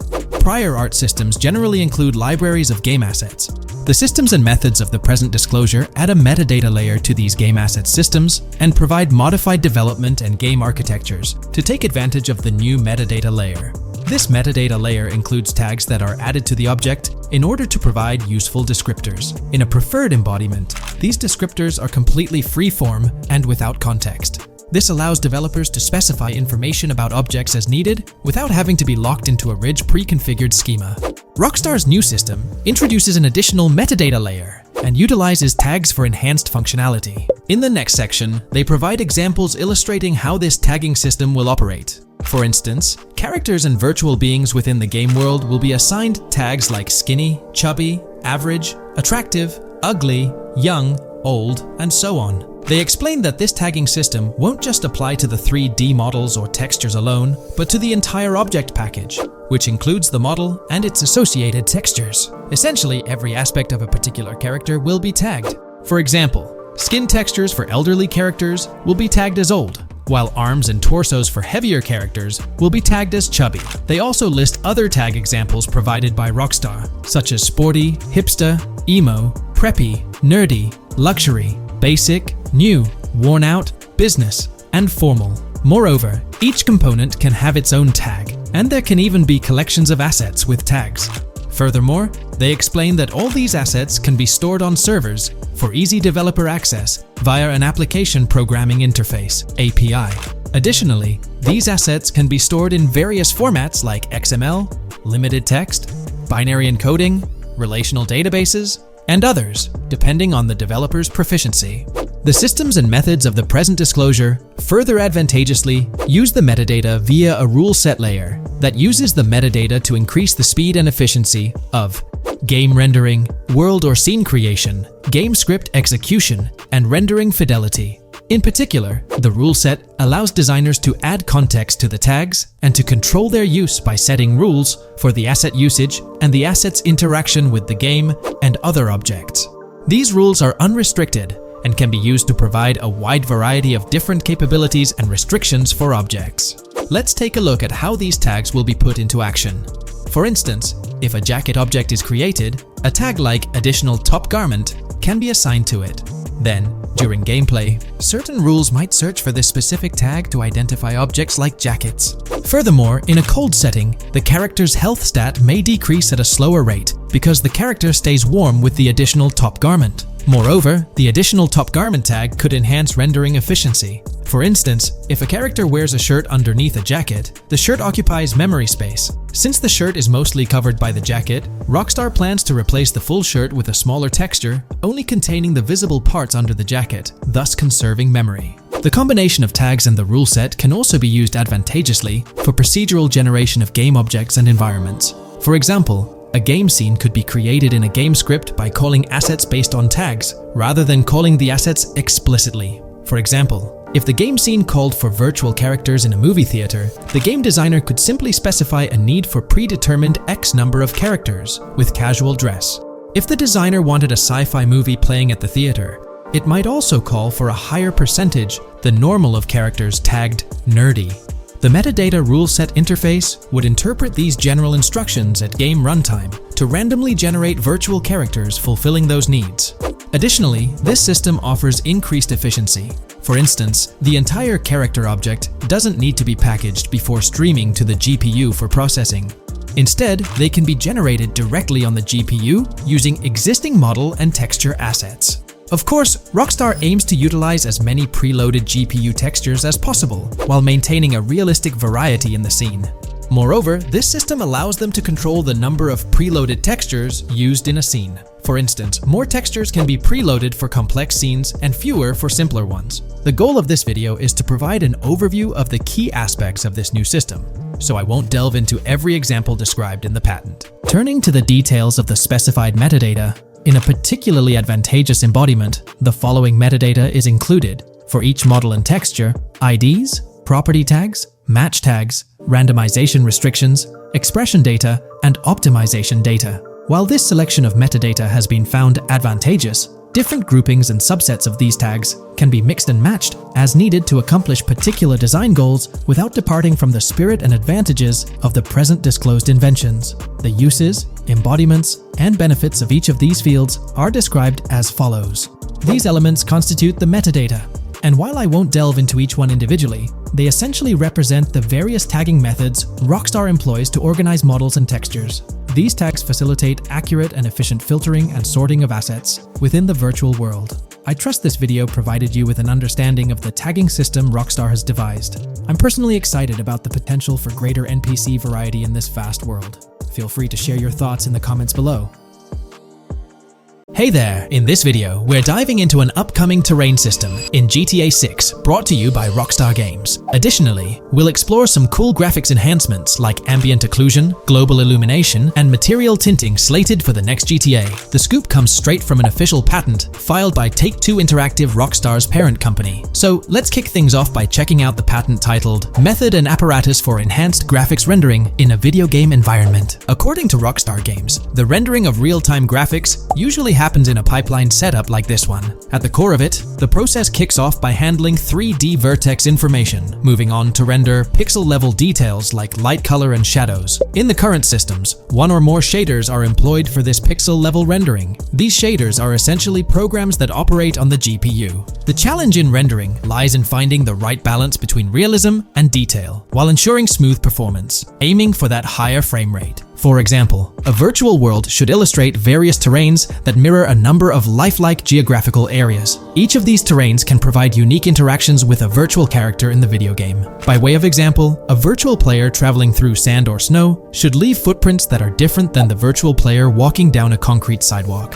However, because of the number of various terrains that need to be accounted for, and the unique behavior of each terrain, conventional graphics systems do not have enough processing power to account for dynamic terrain and the associated interaction with players of the game. So, Rockstar Games developed a shader system for efficiently rendering various types of terrain with high realism. Let's take a peek at the system. The world level map, visible in the bottom right, outlines all the different dynamic terrains, such as muddy, sandy, grassy, hard ground, snowy, and more. Take a gander at this world level map showcasing the diverse terrains. Now, let's explore the various dynamic terrain zones within the game world. Using Red Dead Redemption 2 as an illustration, this world level map plays a pivotal role in determining the terrain that players or NPCs interact with. Essentially, it acts as the foundation to generate a trail map. Think of a trail map as a record of all the imprints left behind by characters, vehicles, and other objects, like the aftermath of explosions. Take this image for instance, showcasing how the snow has been altered by the actions of this NPC. Different shaders of the shader system are used for different terrain types and with different trail map types. For example, basic terrains do not require special shaders, while shallow mud terrains can advantageously benefit from a parallax surface shader to efficiently show ruts and tracks in the terrain with a high detail trail map. As an additional example, deep mud terrain may use a tessellation surface shader to model the ruts and tracks in the mud. You might be aware that in Red Dead Redemption 2, you can leave realistic footprints in the snow and mud. Rockstar explained that they employed two shaders for this effect: parallax maps and desolation. These shaders create a convincing illusion of high-level deformation, where footprints appear on the terrain's surface. In reality, the surface is warped but not physically deformed, ensuring a smooth and polished movement experience. In GTA 6, they're applying the same technique to bring an extra layer of realism. This will be particularly noticeable with explosions, firing RPGs at the ground, walking through mud, or driving vehicles through it, each leaving distinct tracks based on the terrain. RPGs, for instance, will create craters on the ground. This adds a significant level of interactivity, making it feel like you're genuinely impacting the game world in real time. Despite it being an illusion, the result will be remarkably realistic, akin to the snow in Red Dead Redemption 2. To sum it up, this graphics rendering patent encompasses the dynamic terrain, ambient occlusion, global illumination, and material tinting, all exciting new features making their way to GTA 6. Rockstar has invented and patented new graphics rendering systems, which aims to fix some of the problems of traditional graphics rendering systems to make graphics rendering more efficient, thus improving performance and allowing for better, more realistic, and more immersive visuals. Dynamic Terrain System. This is a system that records and creates trail maps which make it possible that terrains can be visually deformed when being interacted with in various ways. Players, NPCs, vehicles, objects, and explosions can affect the terrain. For example, leaving footprints or vehicle tracks in sand can be seen in action in Trailer 1. Explosions will leave craters in the terrain as well. It's also possible for certain changes to the terrain to disappear over time. For example, footprints and tracks in mud disappearing after some time, since the viscosity of mud makes it return to its normal state after some time.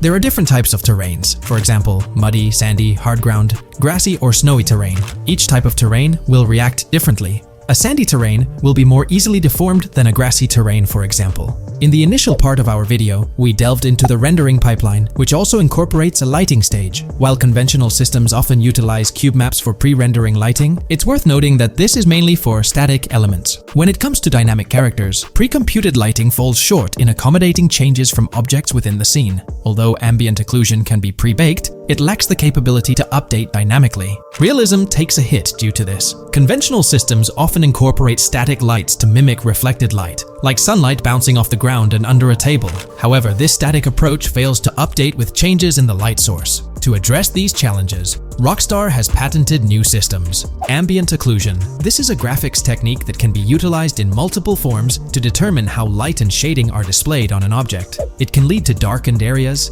enhanced contrast, and improved surfaces due to this technology. This patent's ambient occlusion system offers some special advantages. Determined by either preset or randomized assets based on developer discretion, the lighting can greatly provide a new vision to world building to make certain areas stand out, akin to a real-life setting. Global illumination. Global illumination is a graphics rendering technique that models how light is bounced off of surfaces onto other surfaces in direct light, rather than being limited to just the light that hits a surface directly from a light source, direct light. Rockstar's system detailed in this patent uses a bounce map that is projected in a top-down fashion to determine reflected light off of the ground. This bounce map is then converted into a texture that provides an approximation for the expected bounce back of light. This simulates the effect that would be achieved rendering the multiple passes of lighting to account for the natural bounce reflections. The bounce map can then be integrated into the lighting pipeline. During this, a technique is used to determine the area that needs this extra pass for each frame. This way, only the visible and required area is rendered with this technique, thus making it very efficient and less performance intensive. Overall, this provides many of the benefits of ray tracing without the computational expense. Ray-traced global illumination will probably still be in the game. For example, Lucia prison clip in Trailer 1. This special system is just a way to render large-scale global illumination efficiently. Now, let's touch on the final problem that Rockstar has addressed through this patent with conventional systems. Finally, as another example, to develop a rich and engaging game world, it is advantageous to populate the world with variations of similar objects. In other words, you do not want every simulated person, cow, gun, car, cart, ship, or animal generated in the game to look the same. Because the 3D model for many of these objects would be identical, variation was traditionally accomplished by creating different texture files to paint a different look on the object. For example, two variants of a cow model could be created, one with a texture to create a brown cow, and the other with a texture to create a black cow. These prior art systems created the desired variety at the cost of artist time, computer memory, and resources to maintain a multitude of different hand-authored variants for each in-game object. To combat this, Rockstar is introducing material tinting. RDR2 had a system that could tint the color of clothes to create far more variations on NPCs. This new patent is an evolution of that system and allows for creating of several in-game object variants from a single model. It can not only modify an object's colors, but other material properties, such as metalness and lighting parameters, or add additional layers to it, such as mud, snow, or dust as well. Envision the extent of customization that awaits in this game. Summing up the official patent for graphics rendering, it's evident that Rockstar has elevated numerous systems from Red Dead Redemption 2. Share your thoughts on everything covered in today's video in the comments below. This video, we're delving into the most recent iteration of the GTA 6 mapping project. Our focus centers on a comprehensive analysis of the map's latest updates, incorporating newly unveiled areas and event coordinates derived from leaked information. Additionally, we will explore fresh insights from the initial official trailer, including the revelation of an accessible plaza. A noteworthy aspect we'll be dissecting is the potential expansiveness of the map, hinted at by newfound highway evidence in the trailer. Furthermore, we'll examine a conceptual representation illustrating the potential magnitude of the GTA 6 map. The trailer also provides a glimpse of Starfish Island, a detail we'll thoroughly cover in today's session. Let's initiate our examination by diving into the GTA 6 mapping project. For those not aware, this stands as the most extensive and refined community-driven mapping endeavor, aiming to deduce the GTA 6 map with the utmost accuracy. This endeavor leverages evidence from leaks and the primary official trailer. In our previous map analysis, we scrutinized significant alterations in the Bordgorn and Grass Rivers areas, expanding the map to an impressive 18 by 8 kilometers. However, today's exploration will predominantly focus on alterations in the Vice City region. Rumors suggest that the GTA 6 map will encompass 3 major cities, with Vice City and Portgorn being the identified urban centers so far. Vice City, drawing inspiration from Miami, and Portgorn, a fusion of Gulf cities in Florida. The speculated third city could possibly be modeled after Orlando or Tampa. Earlier rumors hinted at Yorktown being the third city, approximately aligning with Tampa's location. However, intriguingly, structures observed in leaked material from Portgorn were reminiscent of Panama City. Rockstar appears to amalgamate elements from distinct cities to craft a unique virtual landscape. Turning our attention specifically to Vice City, notable modifications are discernible in the Stockyard and Crosstown area. While these alterations may not be immediately apparent, a thorough comparison with the prior map iteration reveals notable changes in street layouts for improved connectivity. Building positions, including the relocation of the Jack of Hearts nightclub, featured in leaks and the trailer, signify significant shifts. Adjacent structures visible in the trailer's music video shoot scene have undergone subtle rearrangements. A noteworthy addition to the GTA 6 mapping project encompasses events gleaned from leaks, introducing a dynamic layer to our understanding of the evolving landscape. At present, we've pinpointed 4 events on the map, marked by light blue dots. These events include the missing persons poster at the liquor store, the big cat cage roof at Everyday Art Elephant, and the Everyday Art Sidewalk Creep, all clustered around the Crosstown SL Stockyard area. Meanwhile, there have been notable changes in the Vice River area, with some buildings rearranged and brought closer to the river. The overall shape of this area has also been altered, and a new marina building near the airport has been introduced, based on recent evidence. Another significant alteration concerns the incorporation of Ica and Belleville into Vice City. While their status remains speculative, with their names displayed in red, Ica is purportedly inspired by Allapattah, a neighborhood in Miami-Dade, while Belleville draws parallels with Brownsville. Formerly perceived as small towns on the outskirts of Vice City, they're now considered part of the Vicedale neighborhoods, following fresh evidence. This reclassification potentially places scenes like the police officer pursuing the overweight individual in the Belleville neighborhood. Furthermore, a notable discovery linked to Tommy Vercetti's mansion has surfaced. Star Island's inclusion in the game has been confirmed, evidenced by its appearance behind the Rockstar Games title, and in a scene featuring a bikini-clad woman. This revelation solidifies its status as a game location, with strong ties to the original Starfish Island from GTA Vice City, where Vercetti's estate was situated. The prospect of encountering the mansion in-game, whether as an accessible structure or an abandoned relic, remains uncertain but tantalizing. The mention of Star Island remains speculative, as indicated by its red font, leaving the possibility open for it to be renamed Starfish Island or something else. These developments encapsulate the latest updates to the GTA 6 mapping project. Additionally, let's delve into a Reddit post that has garnered attention. I'm still very intrigued by the prospect. This is a full accessible plaza. The full access plaza featured in the trailer has piqued my curiosity.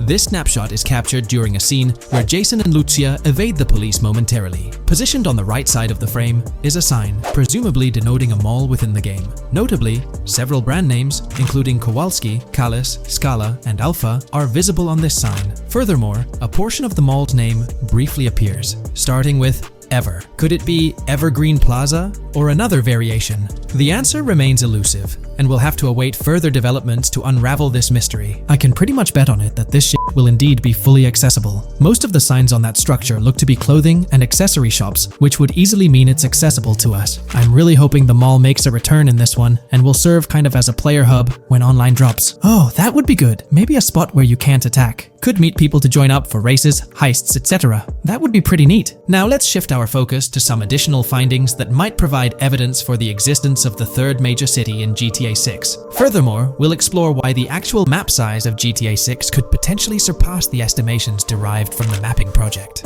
Possible map length. Since we don't know what's in the northern part of the map, and we're not sure if it ends where the current mapping project suggests, I thought the map could look something like this. I get that a map like this might be 4 times bigger than GTA 5, so it could be a lot, but we can't be sure about Rockstar's plans. I also think so, cause on the east coast of the current map, we have Vice City's predicted beach areas going almost to the very top. Kind of feels like the map shouldn't just end there. And if Port Gellhorn is based on Fort Myers, then maybe Tampa and Orlando could be there too. But with the current borders, there's not enough space even for a small town. Also, shaped like this, the map would resemble actual Florida more. What do you think? Now, here's something to ponder. If the map indeed resembles this depiction, it would be quite astonishing. It's intriguing how the leaks have remained silent about the northern portion of the map. I'm curious to hear your thoughts in the comments. How far north do you speculate the map extends? Do you reckon it's just slightly beyond what's revealed in the mapping project? Or could there be a substantial unseen territory? Shifting gears, let's delve into a significant discovery.